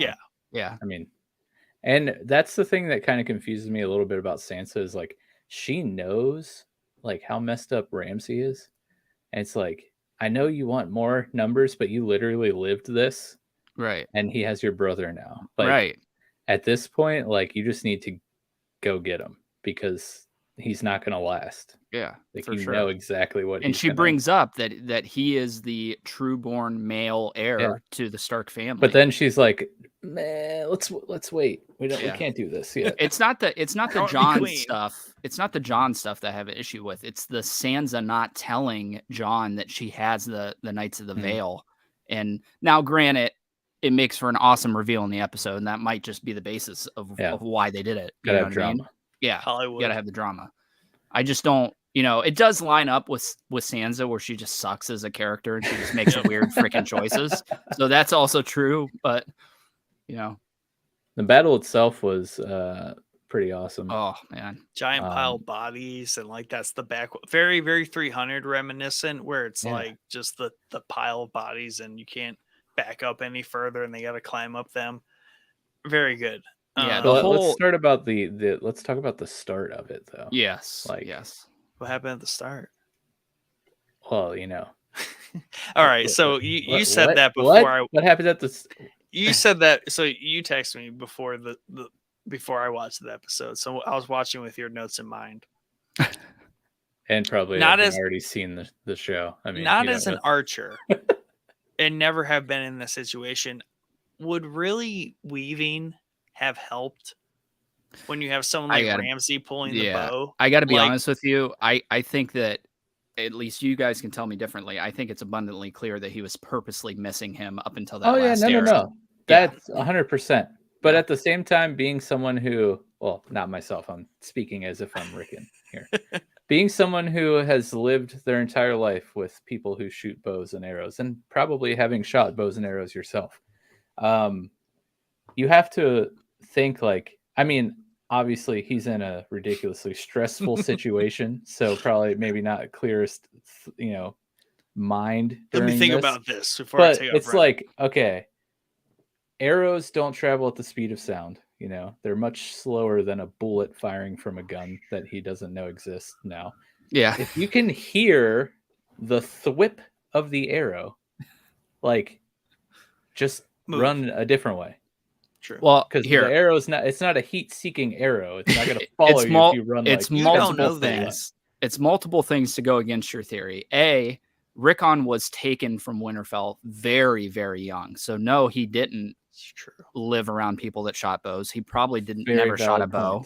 Very valid point. This is the first time we're seeing him since he was like 5, maybe even younger. I don't know how old he is in that first season. 5 very is young. 5 or 6. He's very young. So he's been living on the run this entire time with the wildling girl. He has not been living in full circle, really. I do like the buildup there, though. Going back to the horror thing, this is what the burning upside down flayed men. Like, dude, just such a horrifying image. I like their kind of standoff. I like the arrow thing. I like Jon running. It's all just super tense, dude. It's super tense build up to. He goads him into it for sure, and it's exactly what Sansa's like, dude. Don't do it. Like, he's going to try to do this. Like, don't play his game. And what's Jon Daly plays his game? Plays it anyway. That's what Jon does. He plays the game. And honestly, and loses. Yeah, honestly, leading up to that. When he's slow-mo pulling his sword off and you see the cavalry running, I'm like, dude, are they really going to freaking bring him back and kill him again? Like, they're going to kill him right here. Like, he's done. Kill him. So I love when the horses clash because it's the filming of it is amazing. It shows how hectic these battles must have been back then, dude. Like, it's just mass freaking chaos, slamming into each other at like 40 miles an hour on horse. They're just like you just turn your head and you look a different way. Like, oh, something could come from this way to kill me. Something could come from this way to kill me. It's all like, over. Geez, like you just pick a direction, you might be dying, and then like you see the poor souls that are like, I'm gonna save you, and then like horse just runs them over. Yeah, it's just like it's so cool to show like just how hectic the battles must have been in these medieval fights back in the day. And the body thing, I know a lot of people think that is like way over the top. That's actually pulled from a battle from history. I can't remember the name of it, the pile of bodies that they were fighting over. So no, it's not over the top. There's like paintings of this battlefield that you can go look up. Bodies are thick, and when they it's like, die, where they do they stack. go? Yeah, they're in the middle of a battle. Like, they're gonna stack up. I mean, I don't know what's the unrealistic. NBA, like floor moppers, like coming up after a free throw. Right. Time out. Clear the bodies. But I need a clear battlefield. Yeah, I do also really like Mike's point of the parallels in this, where we see the Stark army ready their arrows with Davos in the back, and then Ramsay ready them, and Davos is like, "Oh, we're just gonna kill our own guys. Just stand down." And then Ramsay just fires, doesn't even care. Doesn't care. So I love that parallel. I think in my mind, I don't know if this is true or if this was intended. I think he's purposely building that wall behind them of bodies. Like he's hitting the people in that area to build that wall up for what comes later in the battle. Because I don't know if he doesn't have enough shields to go around the entire circle or what.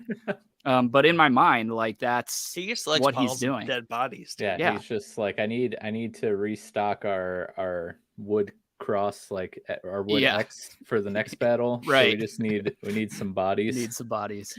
The flayers need bodies to flay. Like Right. we can't like they Exactly. have to have jobs. Got practice. Job security. So then I also really like the claustrophobia stuff going on here. Where he's and like getting crushed, dude. Yeah, and like I was like, oh wow, okay, he's gonna get pummeled by a galloping horse. Yeah, and they're like, okay, he survived that, and I was like, oh wow, this has got to be the lamest way to die. Yeah, it's just under a pile of bodies. So you're just betting on him dying again? Oh yeah. I honestly, dude, I what the first time I watched this, for sure, I was like, he's dead, dude. Especially in that cavalry thing. I'm like, this is the show to bring back a dead favorite character and then immediately kill him in the season again. Exactly. You know what I mean? Like this is the show that would do it. Yeah. I was like, I'm not gonna attach myself to Jon Snow again. Right. I learned that one time. Yeah. I think I've always been like camp, like, oh, dude's back. He's bulletproof. Like you know what I mean? Yeah.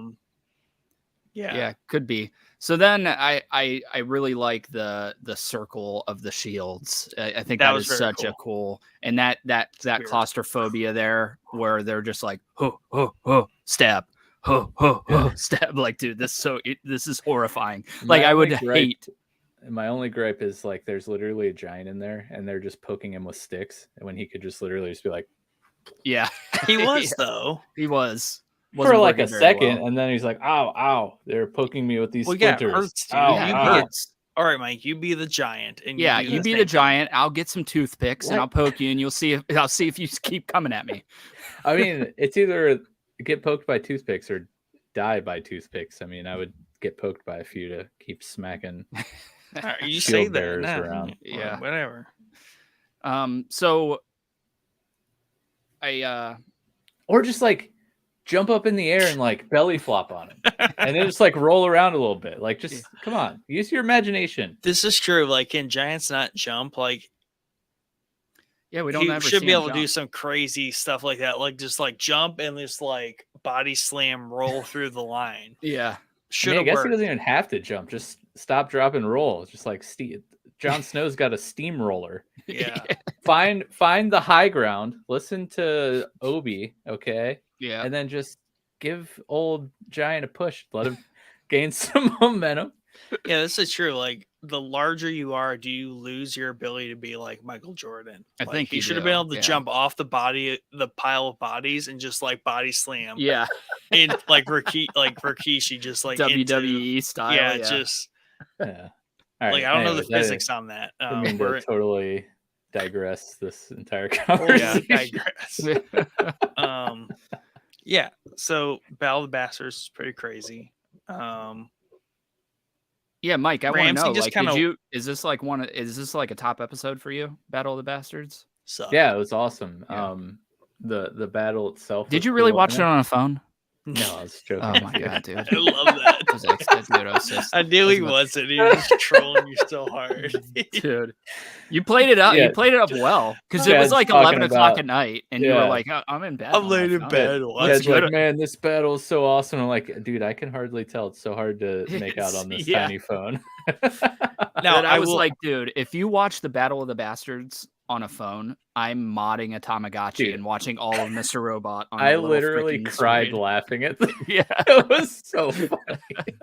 to the phone point though, while I was flying, I watched the like first 4, maybe it was last season. Last season I watched a ton of episodes on my phone. you get a lot still from it because like it's still right here, like you Right, get yeah. it. Yeah. But obviously there's like the 3 episodes per season that you should probably watch. It's not for me telling him to watch it on the TV. It's multiple things. It's not that you won't be able to see. It's just the epicness of it needs to be on the TV, especially Battle of the Bastards.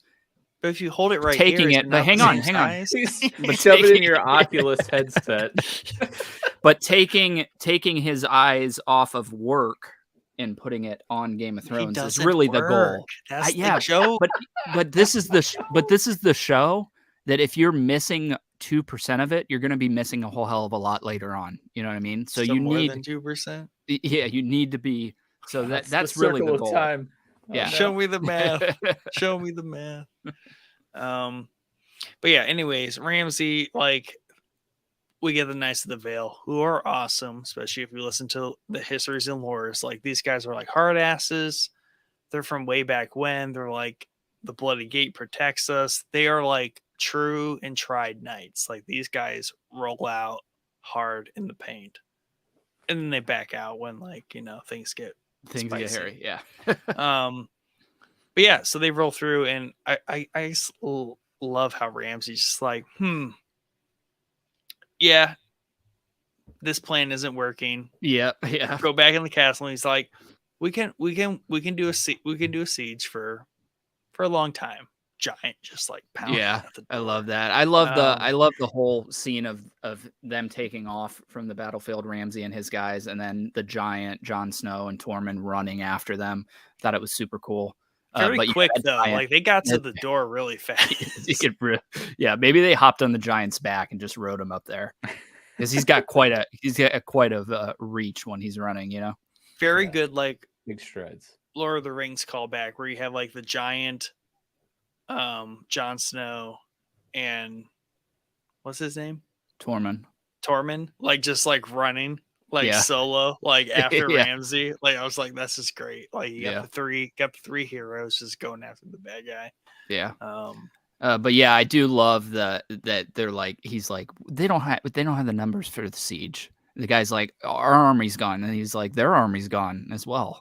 But then the giant, I love it, and just their reactions, punches through the door, and then gets the freaking spear in his hand and like pulls it up out. I'm like, bro. Hurts the hand. Dude, such a great tank. Can we just give it up? Yes. He took those arrows like a beast. He did. Until he took one in the eye. Eye. Yeah. That sucked. Big sad.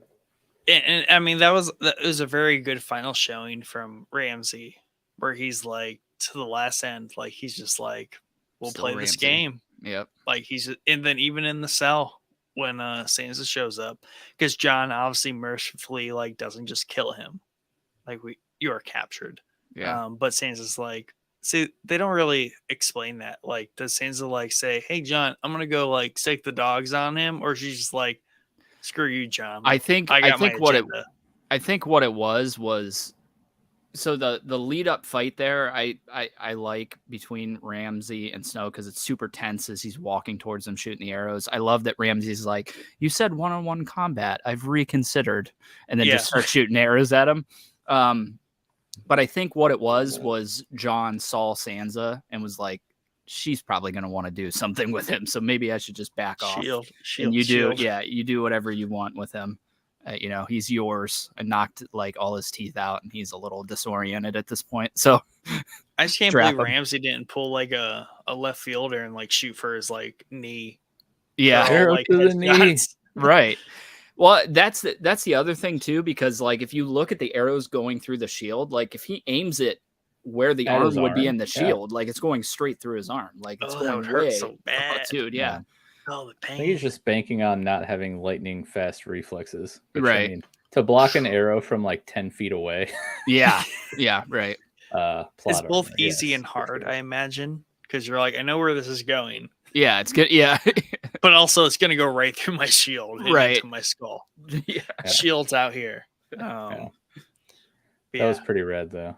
So yeah, and then I like the whole sequence in the dog kennel. I thought it was very fitting end for him. Again, one more horror sequence we get with the dog like sniffing him before he like bites him and stuff. I thought that was well done. I wouldn't have personally killed Ramsay any other way because he's killed so many people with the dogs throughout the years. I think it was a very fitting end. And I love that he's like so cocky. He's like, they're not going to attack me. She's like, you haven't fed him in 7 days. You said so yourself. Like, we thought this through, Ramsay. Yeah. So fitting end. I was so happy. Yeah. So happy. Almost as happy as when Joffrey died. Yeah. Did you like deny it at first? Like, oh, this isn't real? Or were you like, oh yeah, this is it? No, I was like, this is it. Because so far everything up to this point in the season was like this is it. Like, Jon Snow's back. Great. Sansa and Snow are reunited. Awesome. Like, we kept getting awesome things. I was like, yes, more awesome. This is great. So now that Ramsay is dead, Joffrey is dead, where do they stack with each other? Who's worse? Definitely Ramsay. Definitely Ramsay. Joffrey would have gotten to that point if he didn't die at the ripe young age of however old he was. Yeah, true. Was this the season of the I drink and I know things? Yes, it is. And Nick is playing that part beautifully right now. Yes, that's what made me think of that. I bought 2 bottles of this wine this time, but man, I gotta say, I'll let it sit. Are we about wrapped up on the snow part? I think so. Yeah. Yeah. I don't know where else. The interactions of Tyrion, Missandei, and Grey Worm. Yeah. So funny. Like, yeah, for sure. Like the drinking thing, like he cannot comprehend that they don't drink. Yeah. And then like the joke scene was hilarious too. Yeah. Oddly enough, and I think that's the magic of it, is we get so much, like really most of the season, Dany is not with them. Right. Like, she's gone the whole time. Whether she's on a mountain with Drogon. What's the dragon's name? Drogon? Sure. Sounds good to me. Or she's like in the Dothraki Khalasar city. Yeah, she's like trapped up in the Widow Temple. The Widow Temple. But they just allow, like, it's just so quickly. It's just so cool because Tyrion is just such a pivotal character, and here he is just like flossing his skills, which he isn't like quite confident about. But Varys is like, dude, like, you're the guy. You know what I mean? Like, Varys is like the Tyrion coach. He's like, you got it. And Tyrion's just like, I kind of got it. And he's just like kind of trying to interact with these like very different people, being Grey Worm and Melisandre, and just really trying to run this city in complete lapse of their queen. And that's like most of this season, really, because like she comes back and they're under siege, and quickly divulging from that, like they're setting sail. But everything between that, it's just Tyrion in Meereen with Grey Worm running the army, and then his girlfriend. Is it Melisandre? I always want to. It's that's not right. That's more like the Red Woman. Yeah, that's Melisandre. That's the Red Woman. Missandei. Yeah. Right, because that's how Grey Worm says it. Those, very different and distinct, distinctly unique sounding names. Right. I like the Tyrion stuff. It's funny because the entire season is really a lot of this joking around stuff as shit's just falling apart in Meereen around them, like their ships are getting burnt. Then they get under siege. I do like when they bring the slave lords or whatever they are in for the like talk. Mm-hmm. That's it made a lot more sense in the second watch. I've very much glazed over like the nuances to like all the inner happenings there, because like Tyrion makes the deal with them right at the very, very early on. Right. And then what's happening through all this is they're breaking that deal, and then they like show up and they besiege Meereen because they're like, oh, we have the other 2 slaver-based cities, and they're just gonna like rip this one down and just Yeah. retake everything. So we get this it's this weird like combination of like Tyrion is playing the game, but he's also losing the game. Right. Yes. True. But ultimately Dany comes and kind of like course corrects the game. She's like what? Yeah. Because basically it's like in one light it's like Tyrion, like, what are you doing? Like, you're not doing this well. But in another light, you're like, you're doing it okay, but let Right. me just fix it. Yeah. And that's really what it equates out to, because he's doing things properly, right? Because that's a difference from what we've normally seen from this entire side of the world. Yeah. Is Well, where that's the thing. He's doing it properly, and if it were to be in Westeros, yeah, like you can tell he doesn't understand these people quite yet, but he's like trying to apply all that he's learned through his experiences up to this point, but it's not working because these aren't the same kind of people. Right. It works and it doesn't work because you get like this part of the city where it's like everything's good, like everything's technically working, but you have these forces against you that are just like they don't care. So like on paper they work, and like kind of they do work. Marine like hit this like point of peace, but then finally the slavers came and they're like, we're just gonna lay siege to it, like screw this. So it's like it works and it doesn't work. So it's this really cool setup to where you see Tyrion being the best culmination of everything he's learned, but Dany's also like, listen, I am the breaker of chains. Yeah. I will break these chains no matter what. Yeah. I just would like to know, like, during the siege of Marine, like, what the people on the boats thought when they saw the dragon. They were like, wait a second, you said that the dragon was gone. That's why we're here. And now all of a sudden she's here. Like, that's got to be a horrifying sight to see a dragon. Yeah, like, what do you do at that point? You're just like, turn your slow boat shooting? around. Yeah. Like, we're not like. That's a good point, because at some point, you know, like they told some sort of stupid like fluff lie where they're like, oh yeah, there's no dragons, it's okay, she's gone, it's fine. Well, that's how I took them coming, that when they make the deal originally, they saw that she wasn't there and the dragons were not there. You know what I mean? Yeah, so that's what I thought was the tipping point of the invasion or the siege, because they're like, now's the perfect time because these F-16s are gone. Yeah. Man, there's a lot of cool stuff though happening with Dany. You know, she got captured by the shoot, I always forget what they're called. Dothraki.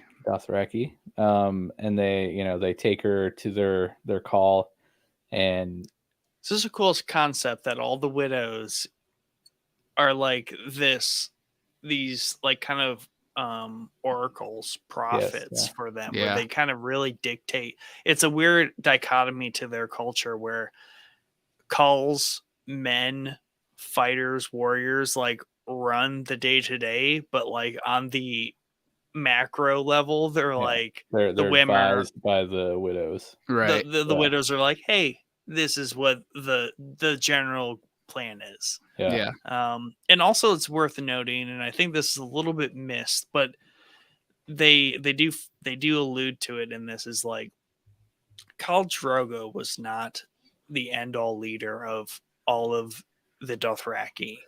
There is multiple Khals at once happening. Mm-hmm. And I just feel like that's important to note, because there is this like more granular culture with the Dothraki, and like, but he all seems these to like be like respected enough though, right? Oh yeah, like he for sure was like probably like maybe the main one. Yeah.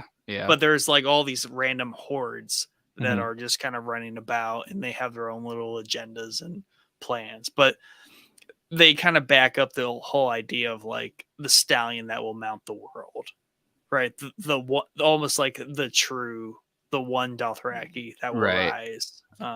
So I like that they kind of like further reinforced this concept from like 3 seasons ago. That was supposed to be her son, the stallion that would mount the world. So I also love how she just like does not allude to knowing anything about Dothraki until she gets in front of the cow. Yeah. I Yeah. love that. That's just it makes for great scenes throughout the series because they're talking shit behind her back and she knows everything that they're saying. So I love that. It's the idea that she's always underestimated.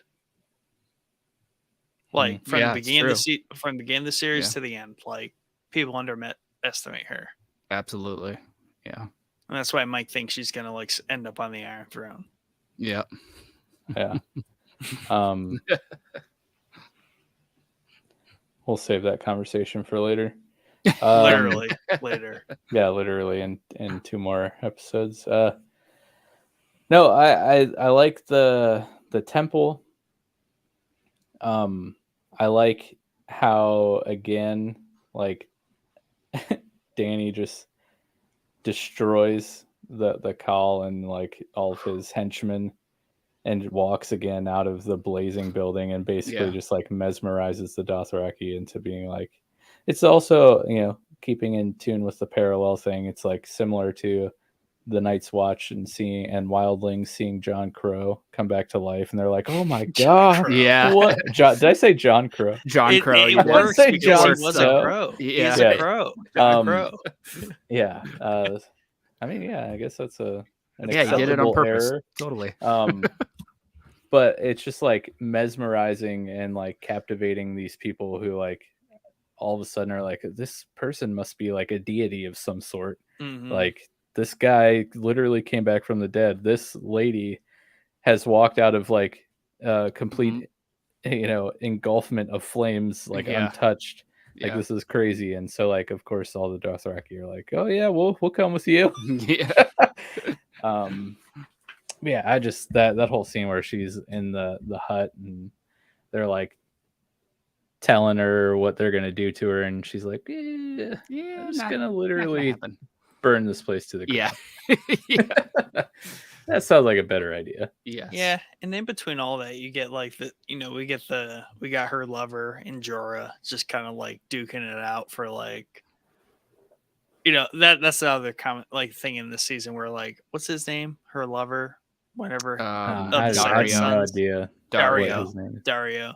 He's just like on this mission to be like, I don't care. I don't have to be married to you, but like I'm the guy. Yeah, like, you're sleeping with me, and then like rubbing it in Jorah's face. Yeah, rubbing right. like you're old, you're never gonna be me. Yeah.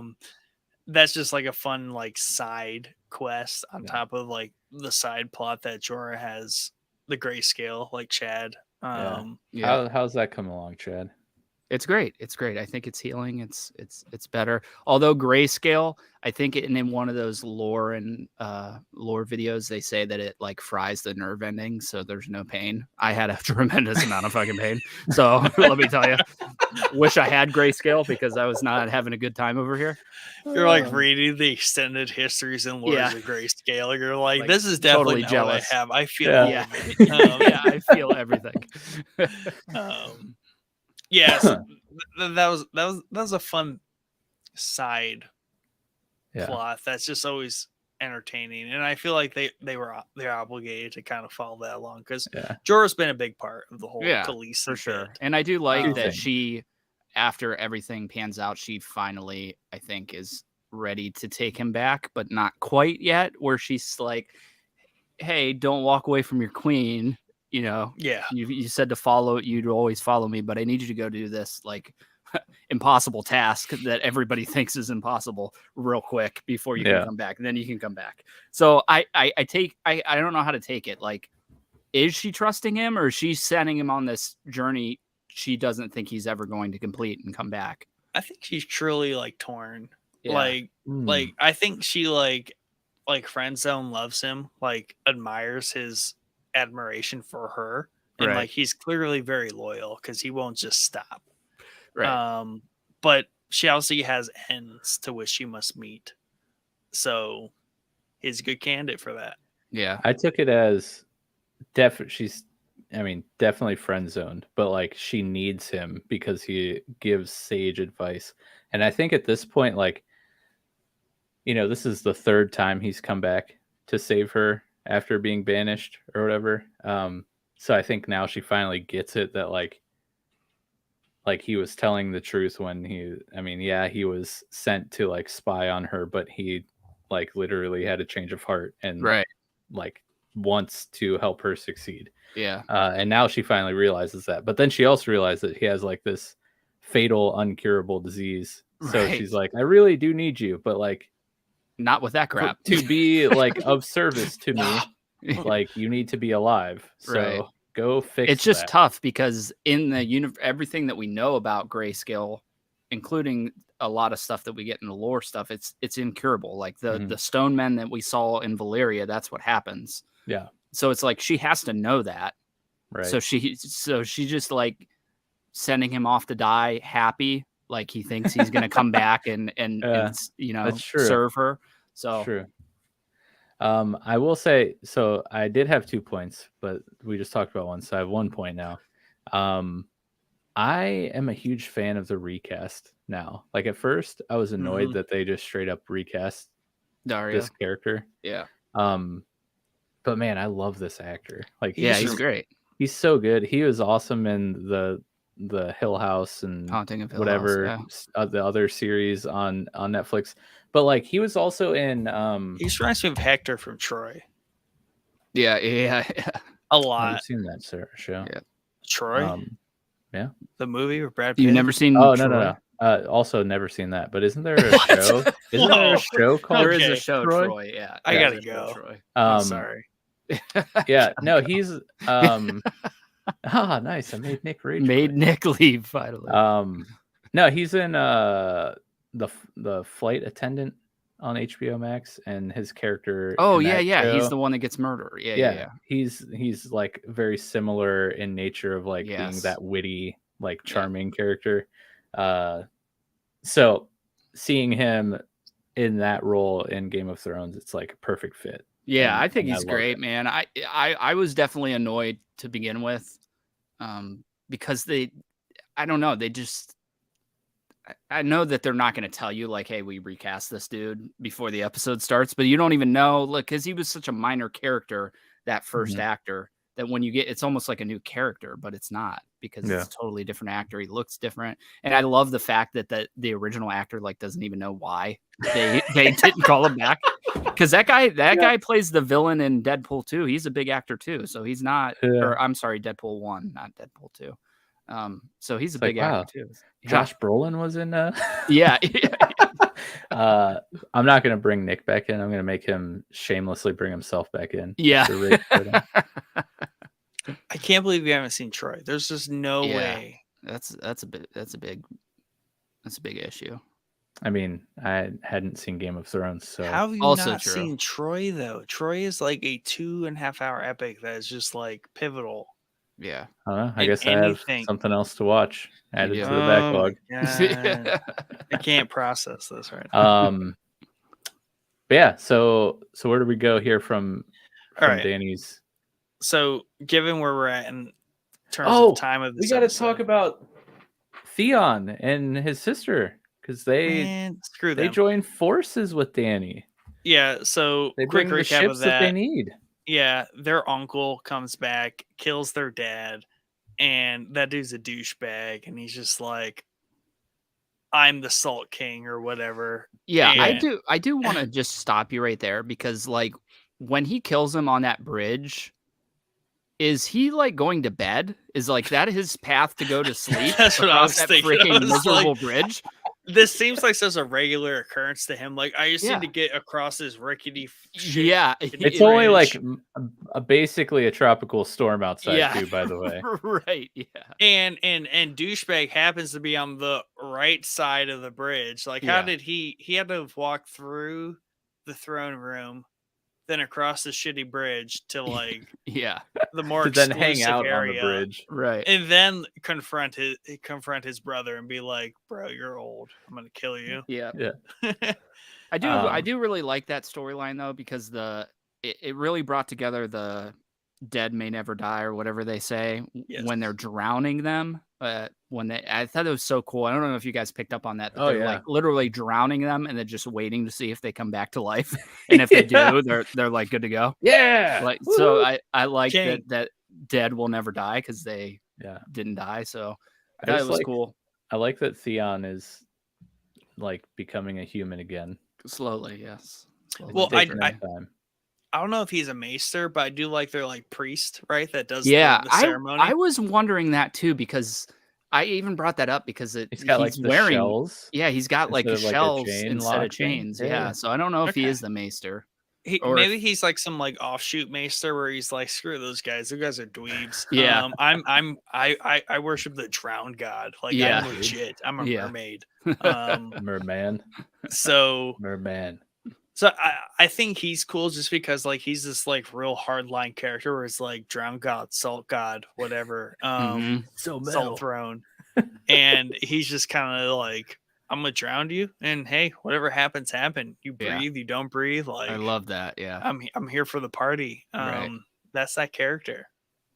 So yeah, I mean, they're really kind of bottled up. Like really, him and his sister are like two peas in a pod at this point. He's just like, I have no cock and balls. You're the one that should rule. And literally and figuratively. Yes. Out of the blue, though, I mean, Euron, he's legit. Like, he's seen some shit. Like, they thought he was dead. He's been out in the world. He's supposed to see all this crazy stuff. And I also like that that Balon says, like, I heard that you went crazy on one of your ships in the middle of the storm, and they had to like tie you up to stop you from jumping overboard. And he's like, what kind of Ironborn goes crazy in a storm?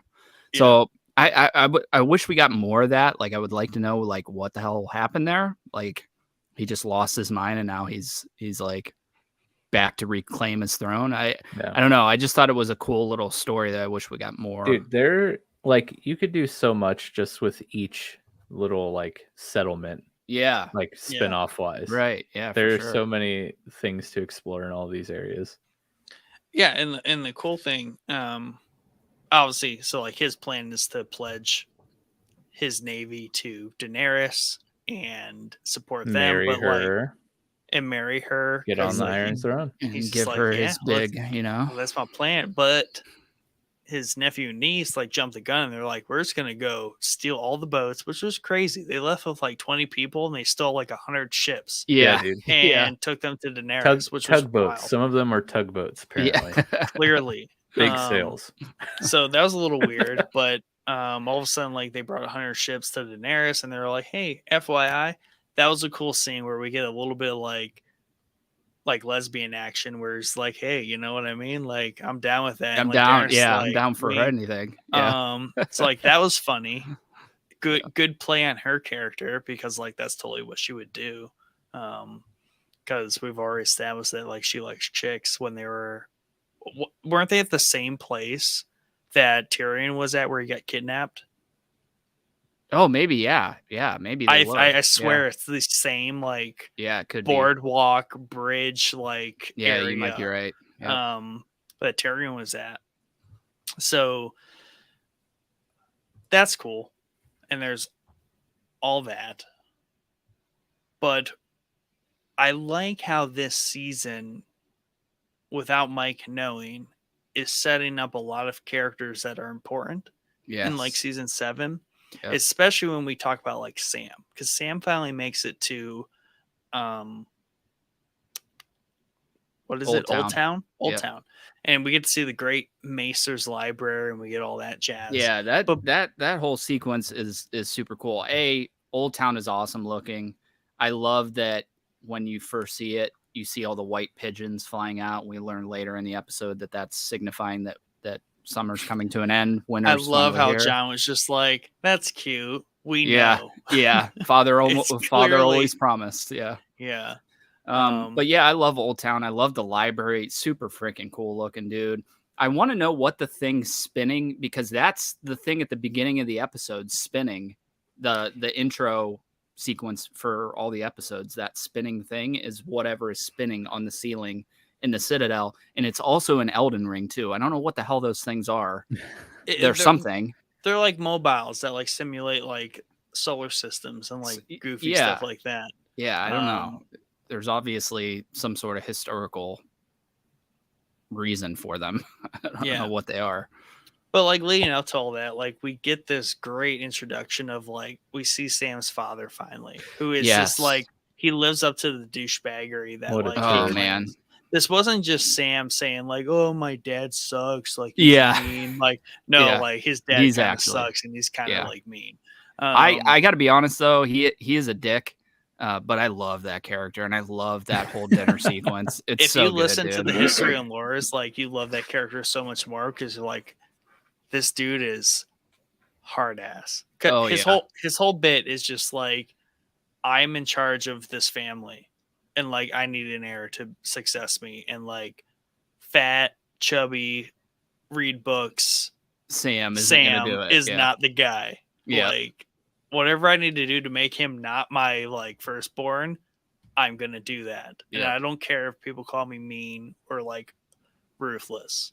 So Yeah, I really like that dinner scene, man. Like it's just very tense. You can tell really how uncomfortable it is for Sam the entire time as he's His just mother- like cowered over. Yeah. his mother knows it, like just the typical mother figure, like, oh god, this isn't gonna be a good dinner. Like hopefully Right, everyone's yeah. just nice and like no one argues. But yeah, there we get that bit, which is great. A little bit of Sam, because we got the Sam, like he's going to be a maester and like he needs to help Jon Snow eventually.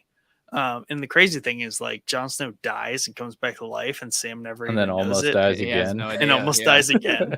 Yep. So that there's all that bit. Yeah. And I really like the like secretary maester when they yeah. walk. Like he's great, dude. So Like, he's what's going definitely on the on? spectrum. Yeah. Yeah. He's like, and I then- didn't get a raven about this. What's happening? Right. Yeah. He's just utterly confused. And then when they go around the This corner, is he's like, irregular. yeah, this is irregular. I love that. That's like the best line, dude. This is irregular. But like, yeah, like what you're talking about though, and Sam's like, Yeah, sorry, yeah. Gilly, Yeah. I've been waiting literally my whole life to see this library, so Right. it sucks to suck, but you Yeah. can't come.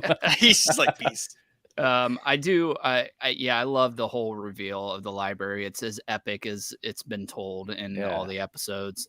We do need to point out that Sam took the Valerian steel sword, Heartsbane, which is a badass, badass The name. names of the swords in this series, Yeah. so awesome. So good.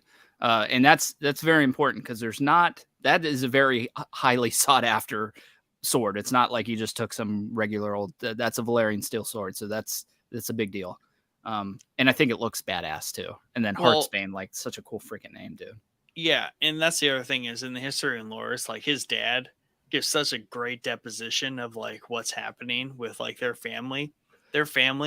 He explicitly says like he does not give a shit. He's like, our family, unlike all the other shit houses, like we don't breed kings, we breed soldiers, Right. and we fight for like the king we serve. Yeah. And like he just delivers it in such an intense way. I have to it's go great. back because I didn't watch the season 6 one again leading up to this. I It's need to so go back good and- because yeah. like he just frames their family so hardcore because he's like, we don't, if it's the Tallies or like the Tyrells, like even the Mad King, he's like, we delivered Robert Baratheon his only loss. yeah, Like, yeah, no kings, soldiers out of this house. And Yeah, that's why cool. he is so displeased with his son, Sam, because he is not a soldier. right. Not And- at all. Once again,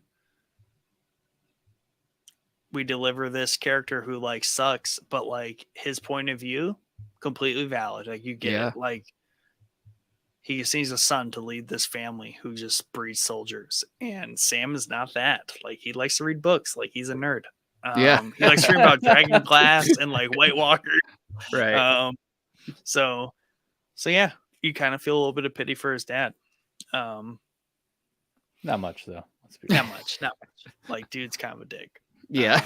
All right. That leaves us with so- one more thing, I think. Yeah. Two more things. Well, like Okay, 1.5.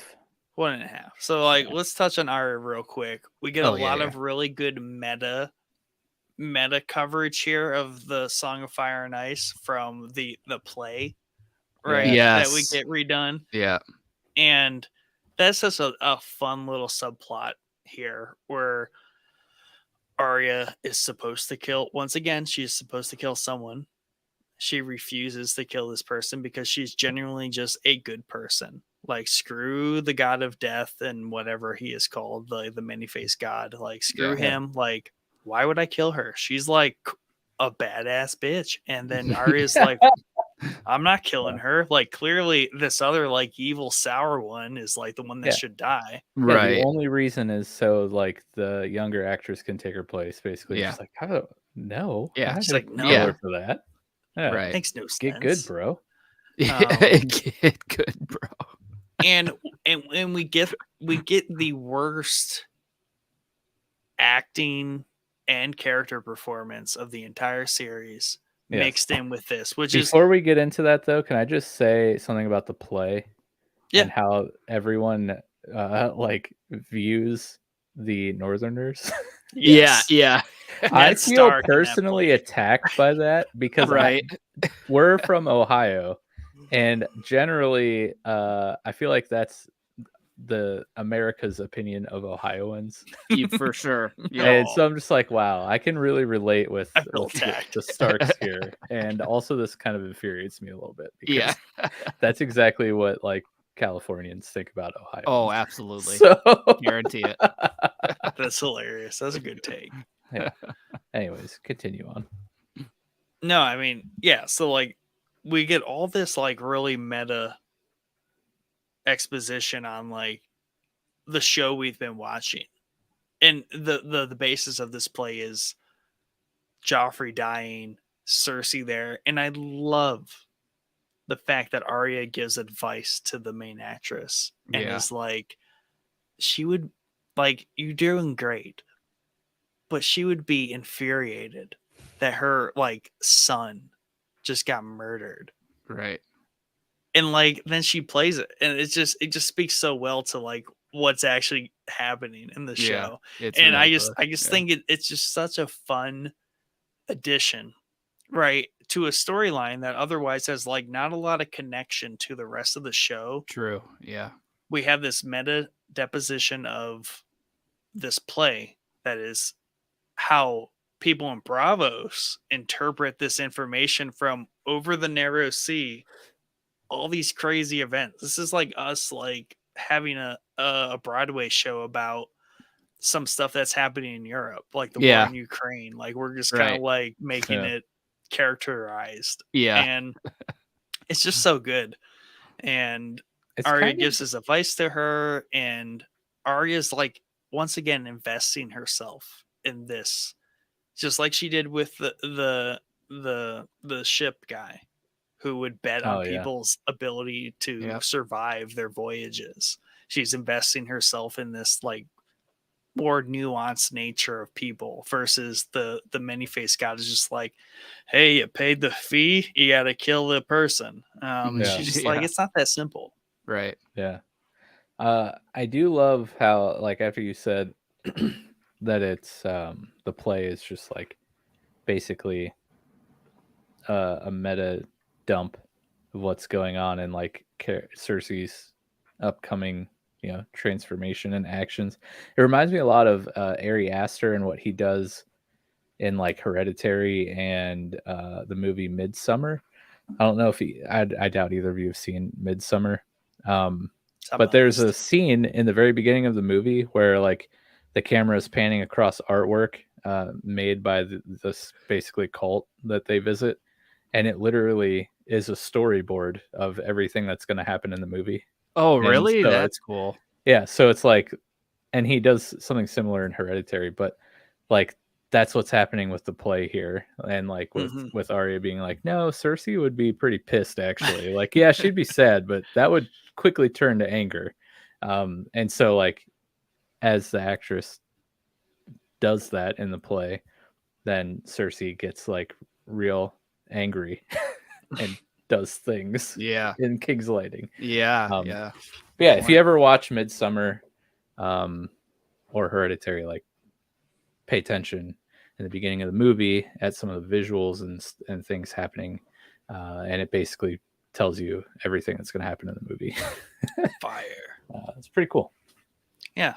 I always like stuff like that where it's just like, and this is this show. Like, second watch, so many things are blatantly obvious. How things are going to pan out. And that's what Chad and I talk about in text all the time. That's a tip to you, Mike. So, last little thread here is kind of a big one, but yeah, smooth transition there. You know, what's Cersei up to in King's Landing? Oh, you know, she's just being my babe. Whoa, wait. No. We skipped over the most hated character for me in this. Yeah, obviously that's where we're about to go into that. So go ahead. Yeah. So, anyways, the worst character is this many-faced god worshiper who just sucks. The other like, her servant character girl. sucks. Yeah. The actor sucks. Like, everything about her sucks.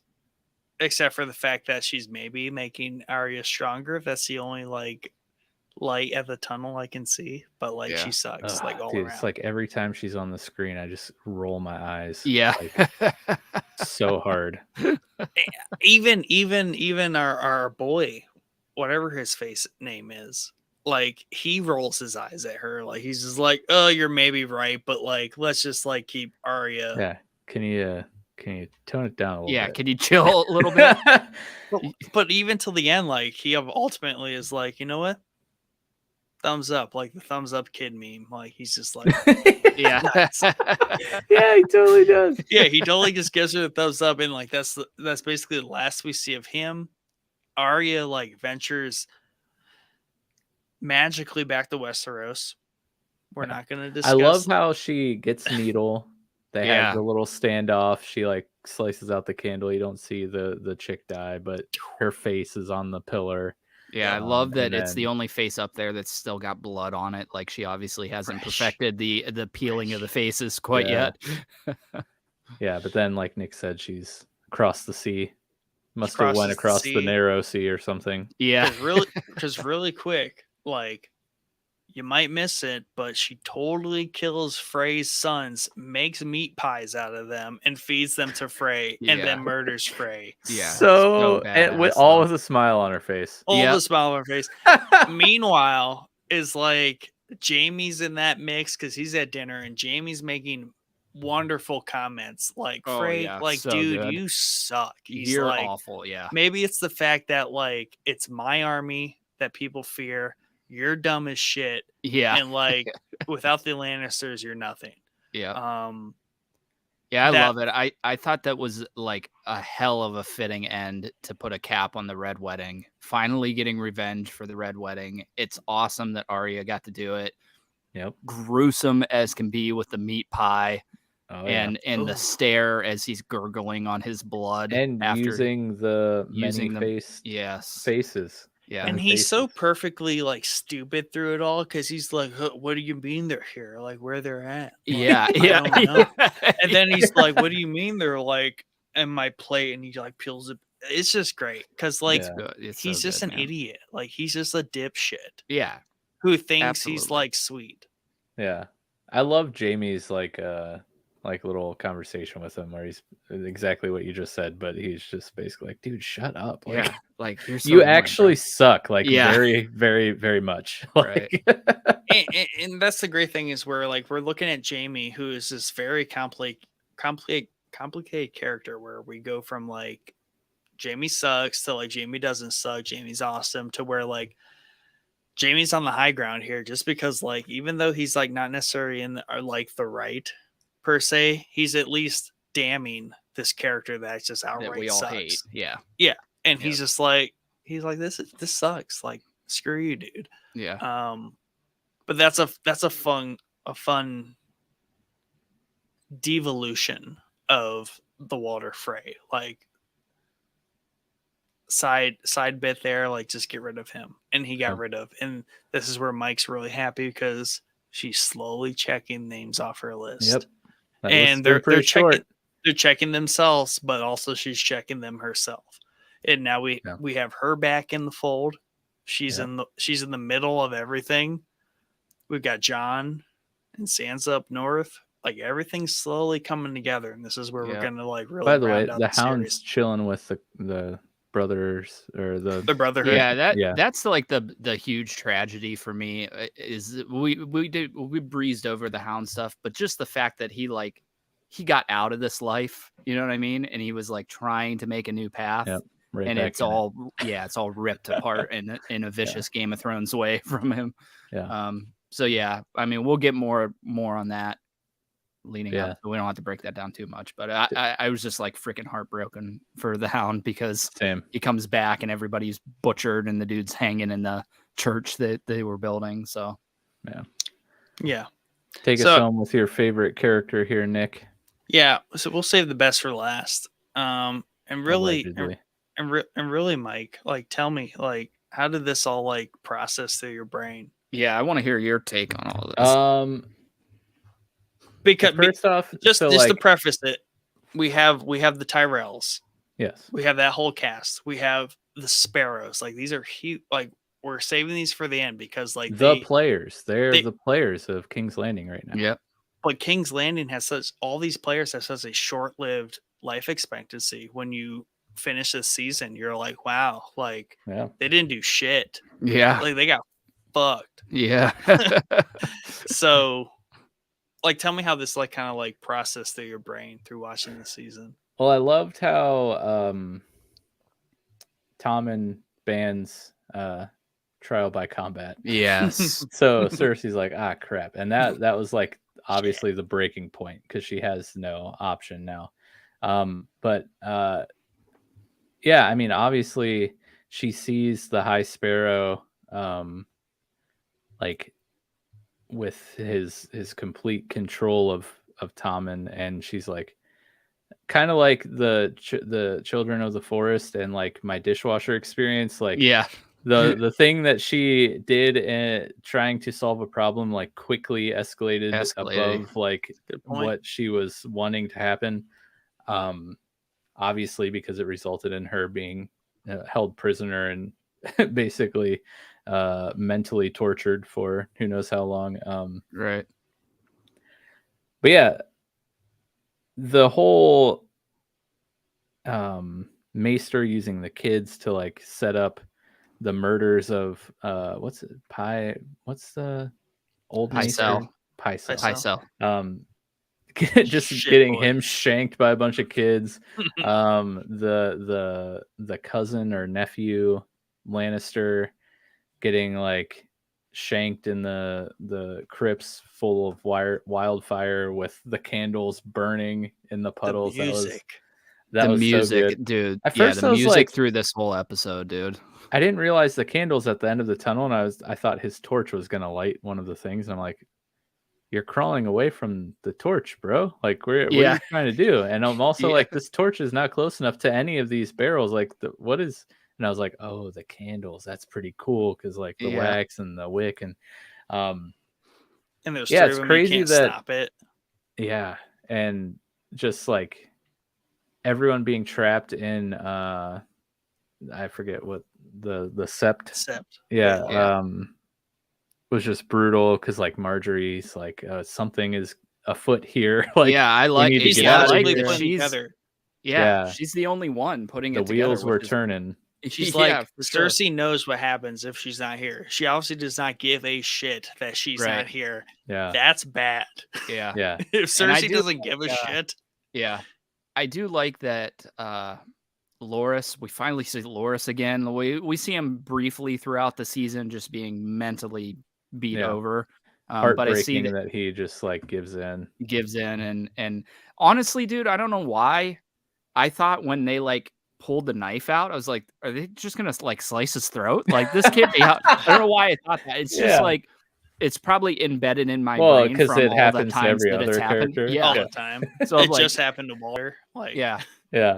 But I do like. Did you guys think like throughout the season was Marjorie playing them the whole time, or was she really starting to buy into some of this? I feel like she was like had a plan cooking. It was just like where it needed to be in like the air fryer, it was in like the crock pot. Like, just cooking way too slow. Way too slow. Yeah. Yeah. And she I'm wasn't kind quick of enough per usual. Yeah, I'm a little confused what the flower note that she passed to Savage That's Granny. what I think. That's what I think. So that I sent her think to she's playing Dorne. it. No. No. That's their sigil. Okay. The thorn or the rose. That's what I thought, and I was like, "What is this supposed to mean?" I took it as because during that scene, she's playing the part of buying into this shit in front of her grandma. So I took that as her saying, like, "Here, I'm not really buying into it. Just get the hell out of the city before these people take you, because they're already talking about taking you." So I took that invited to the trial. Right. Yeah, just leave. Yeah. And I also like that Cersei's like, her wheels are clicking. She's trying to do this all at once. So she's trying to keep her from leaving. She's like, your grandchildren are still in there, and like, we can fight this together. We'll go do this trial thing. And so she's trying to eliminate everybody at once. But unfortunately, I also love how like Granny Savage up to this point has kind of been getting her way with everyone, and at this point, like, everyone's just like, no. And she's like, what do you mean no? Like, and they're just like, I'm Granny. They're just like, no. And then they just like walk out of the room, and he's just like, what's happening right now? Right. But yeah, the whole reveal of what the little birdies were, looking for, and then the explosion was epic, and then poor Tommen, like, I just feel so bad for that kid, man. Dude. Like, smart boy. Geez. I love the lead up here, because you got to remember that the build up of, I mean, the hype between these two episodes, Battle of the Bastards and Winds of Winter, was so high back in the day, dude. Like, these were like two killer episodes. In this first 20 minutes, like, we kill like half the cast in this first 20 minutes. Oh, major this is what you're talking about, Nick, right? Yeah. Yes. Yeah. Major characters are killed in the first 20 minutes of the season finale. And I love the Tommen thing, because it's like, we literally just killed like 10 it's so in characters.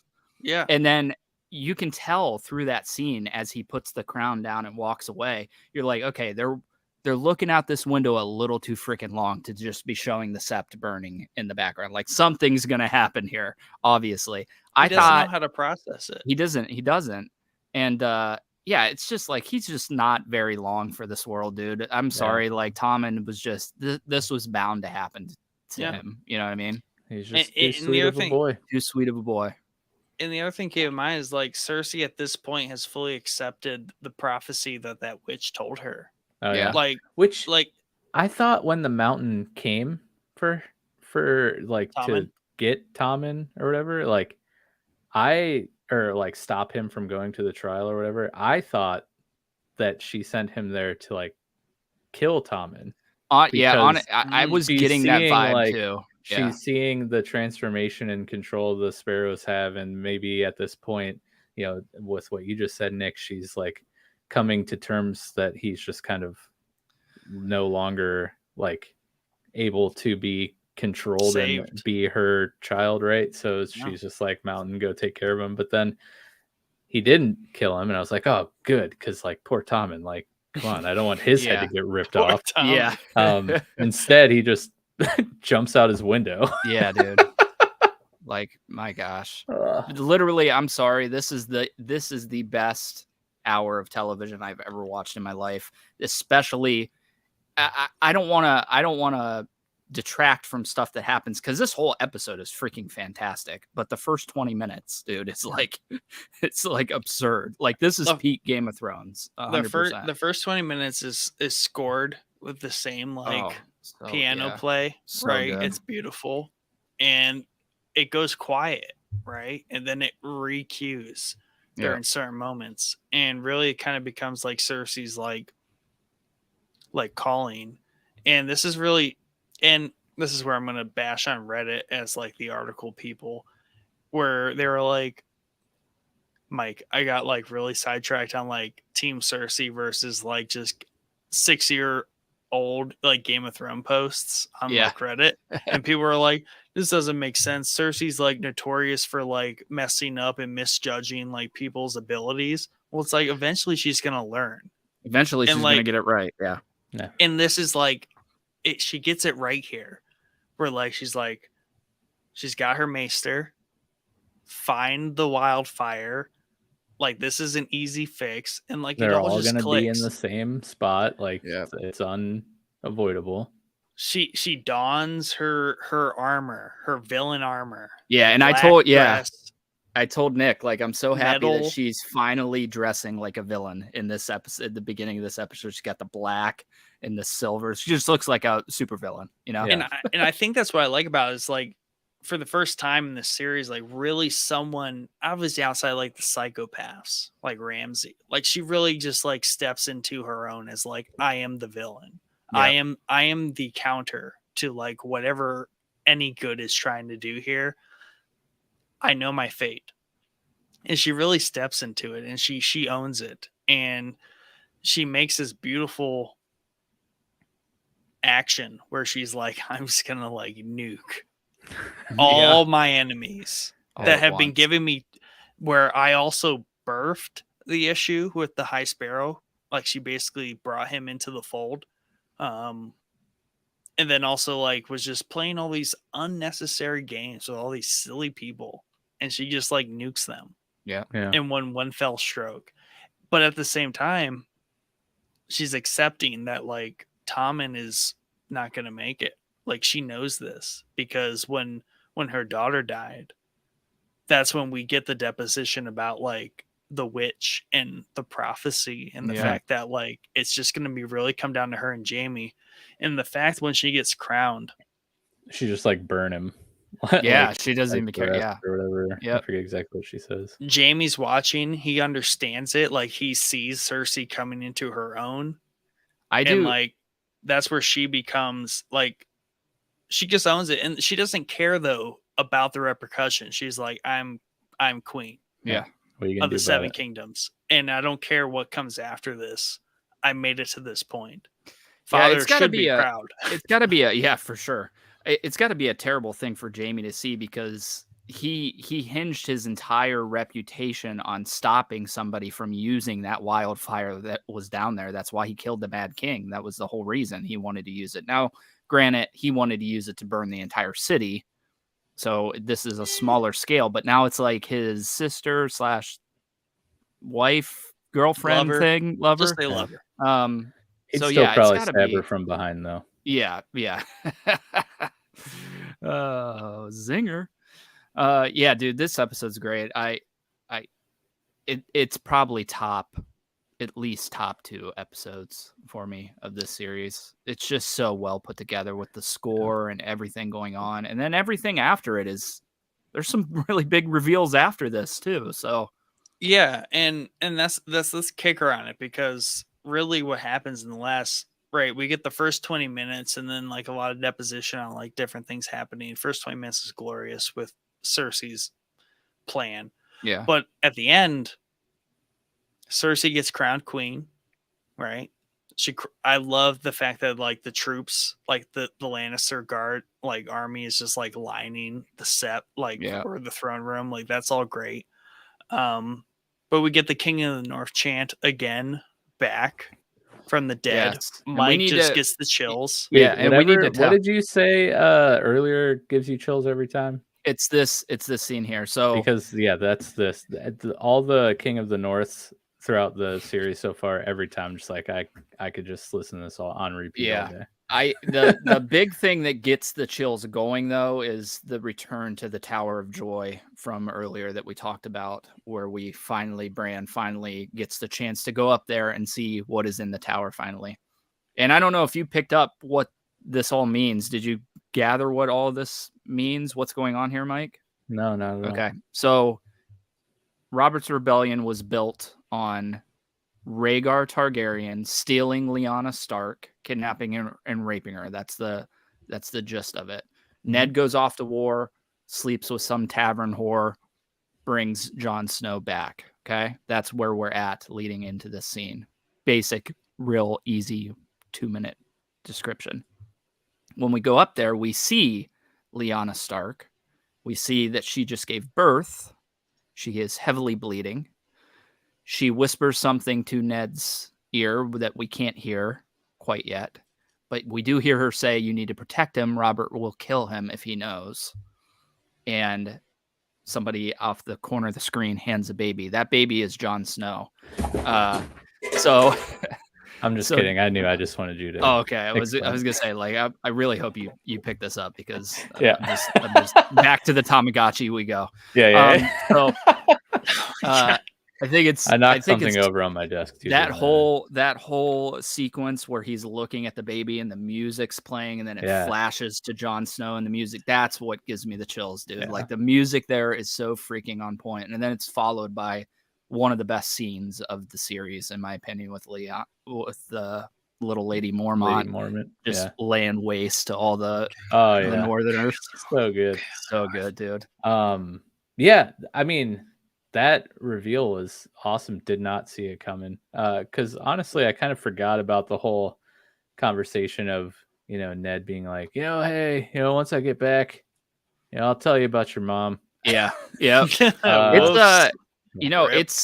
I sent Nick an article of all the hints that Jon Snow was this character.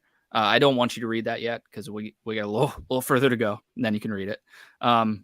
But yeah, there's been a lot of drops throughout it. Oberyn gave a big hint.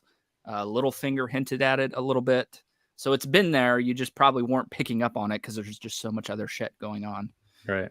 So yeah, currently at where we sit, Jon Snow is not Ned's bastard. He's Rhaegar's bastard. So he is not a Stark. Technically, even though Lyanna's a Stark. He's a Stark Targaryen. Yeah, so that's where we sit right now. Super awesome reveal. I remember back in the day that this was like a thing that people were thinking was going to happen because they were picking up on the hints that I wasn't at the time. It's abundantly clear throughout the series, especially if you look at that article, like all the shit that was like right in your face, including the when he's laying in the snow after he gets stabbed, the blood stain looks like a dragon wing. So there's little snippets like that. Oh, so yeah, it'll be cool to look at the article when we get a little further here to see everything that you missed. Right. But yeah, best reveal for me for the series. Awesome. I love that scene. It was super I could watch it over and over. Yeah. And the kicker is that's only like 2 of the 3 like big ending sequences in this episode. 10 is just so crazy. It really is. Yeah. Because we finally truly end with what we've been prophesizing for like 5 seasons, and that's Dany coming across the narrow sea with Unsullied, Dothraki, dragons, and the Ironborn. The Ironborn, her aides. Now, obviously, the second son she left at Marine. R.I.P. her lover. He was so devastated. Big sad. Yeah, that's sad, but for me it was pulled back together with her making Tyrion the Hand of the King and just seeing like how proud he was of that moment. It was like heart-wrenching to watch him like get down on one knee and get all proud. I love that scene. I could give 2 shits less about Dario, to be honest with you. But the Dario scene leads up to that scene so well, in that like she divulges some very important character traits where she's like, this person I thought I loved or was very in love with me, I basically told him to like go kick shit, and like I didn't really care. Didn't care. Didn't feel anything. A psychopath. Felt nothing. And she's like really like kind of like saying like I am a psychopath, like you said, Mike. Like she like is so hell bent on this vision, and at the same time we have her breaking down in character in that sense, where she's mostly this empathetic character, but she says I'm kind of like a psychopath. Meanwhile, we have Tyrion, who's I don't know that she is an empathetic character. All the shit that she's done that has been empathetic has gained some sort of major thing for her through the entire series. She's freeing slaves. Yeah, she's getting an army. Like her goal is to get an army. Totally, like she's just doing this nice thing for sure that looks fancy. Exactly. There's a reason, Meanwhile, we get this breakdown of like who is otherwise maybe like always cast as a sociopath as being like, I believe in you. Like we get this very like heartfelt moment from Tyrion, where he's like, my whole life I've been this way, and all of a sudden like here I am for some weird reason like I believe in you. Yeah. So we get this crazy dichotomy between like her character arc and Tyrion's character arc. And once again, he's Hand of the Queen. Hand of the Queen. So deservedly so. Absolutely. yeah, we get this great scene though of like all the ships crossing. Yep. Lots of labor went into painting all those sails. Yeah. Black with the dragon crest, Yeah, and then they're cool looking, magically Varys just shows up on the boat. Oh yeah, we totally breezed over the Dorne thing. Maybe one of the dragons went and picked him up. Yeah, there you back. go. Very You wrote true. it, yeah. So Just carrying him by like one of their talons. So just to quickly break it down, because we're like peaking 3 hours here. Varys goes off at some point during the season. We don't know where he's going. He shows up at Dorne with Oberyn's family, and the Tyrell granny is there, just laying waste as she always does to everybody. I love it. She's like, anything from you? Didn't think so. I love that. I love that whole sequence. And then I love the build up there. The bell ring is totally awkward every time I watch it. Like, it's so corny. She's like, ding, ding, ding, ding, ding. But I like that Varys comes out and is like, fire and blood. Cool sequence. We'll see more of that later. We don't need to break it down any more than that. We got the Tyrells, the Martells, and now Daenerys starting to come together. Everybody that hates Cersei basically is banding together. Heretics. Yeah. I won't accept it. What's left of the Tyrells, we should say. What's left of the Tyrell. Yeah. Exactly. Cersei is our one true queen. Yeah. So at this point, unlike at the end of season 5, my 3 players are still intact. Jon Snow, Dany, and Tyrion. Who's winning it all, Mike? We'll talk about that later. No, you got to be seeing a vision. You got to be seeing. You got to have some sort of vision. Hey, you stay tuned for the after post-credit scene, Showboy's post-credit scene, and I'll give you that vision. Okay. Because I had a vision. But yeah, I think that pretty much wraps up season 6. Probably my favorite, but I've probably said that after every season. Yeah. But there was just a lot of closure to arcs, like we said, bringing together of like merging of arcs, reuniting of characters, big payoffs for a lot of characters, some good growth for certain characters, epic battles, just a lot of stuff. Do you feel it was healthy to deprive you of that for 5 seasons and then just give it to you all in one? Yeah, I think it made works. it makes it more impactful. Yeah, I agree.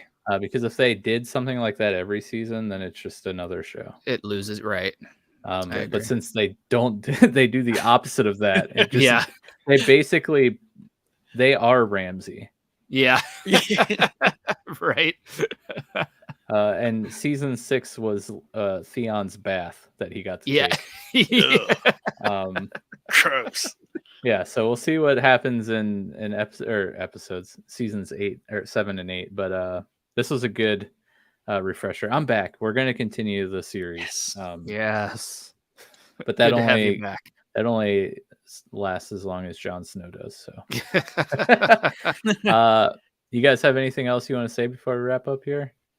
The only thing I have to ask you, Mike, is Chad and I were confused why you were convinced that Jon Snow was dead when there was rumors of a Jon Snow sequel. Yeah, that's what I'm curious about. Well, did you actually think I saw a Jon Snow spin-off.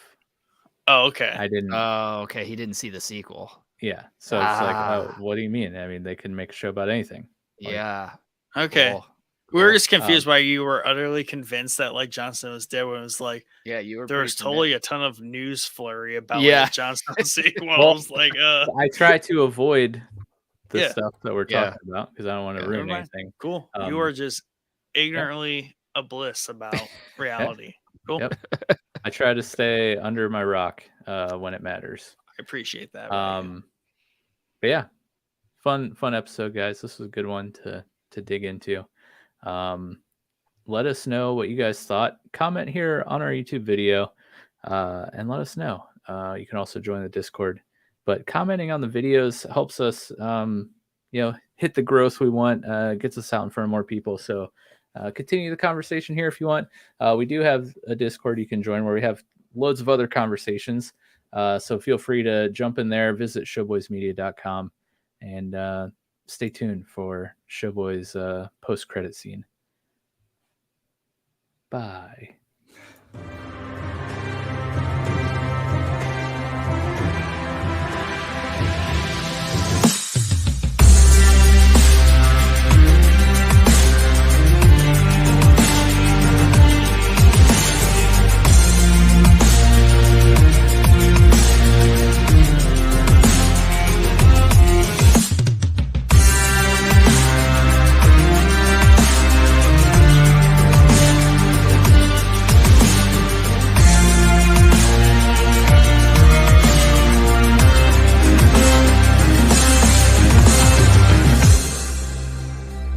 Monsters are dangerous, and just now, kings are dying like flies.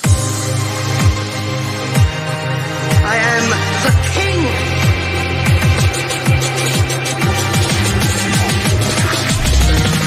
Fuck the king.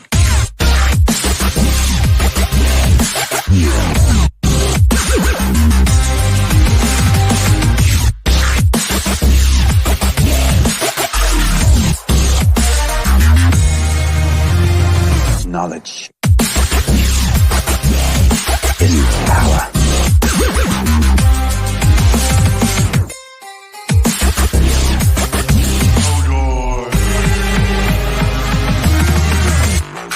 Joffrey, Cersei, Walder Frey, Meryn Trant, Tywin Lannister.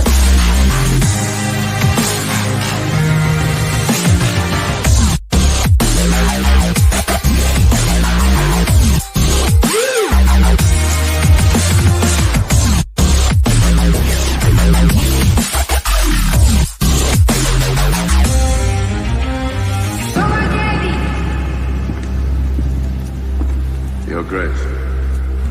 Grandfather, tell me about the Targaryen girl and her dragons.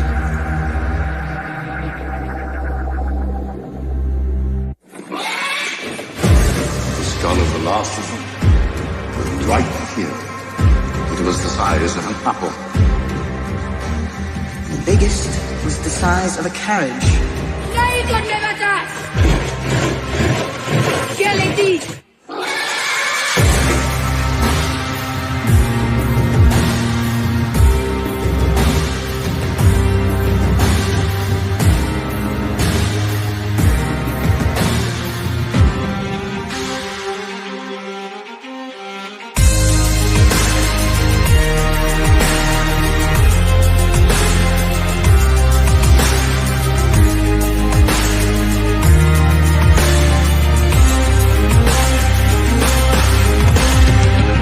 When you play the Game of Thrones, you win or you die.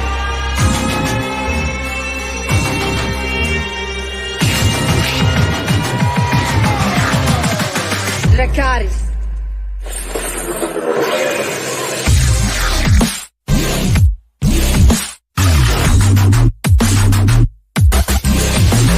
I'm afraid of a dead horse.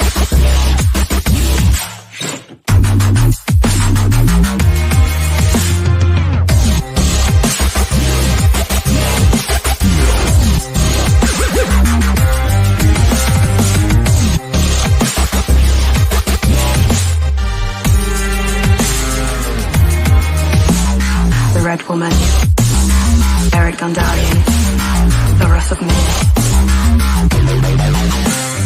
feeling pain, the mountain. Would you shut up? The Hound.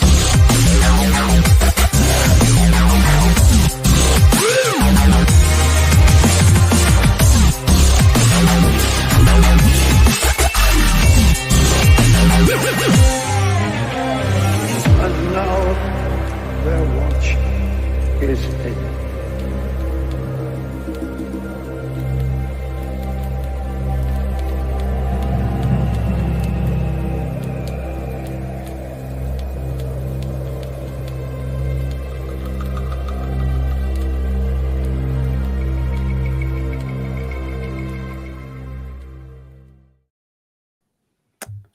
Tell us. So, I may have stumbled upon the series spoiler when I pulled up the 7 spinoff.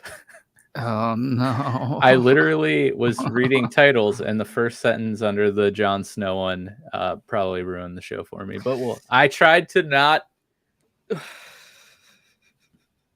I'm just gonna pretend like I didn't see anything. Oh God! Why don't you let us do that crap?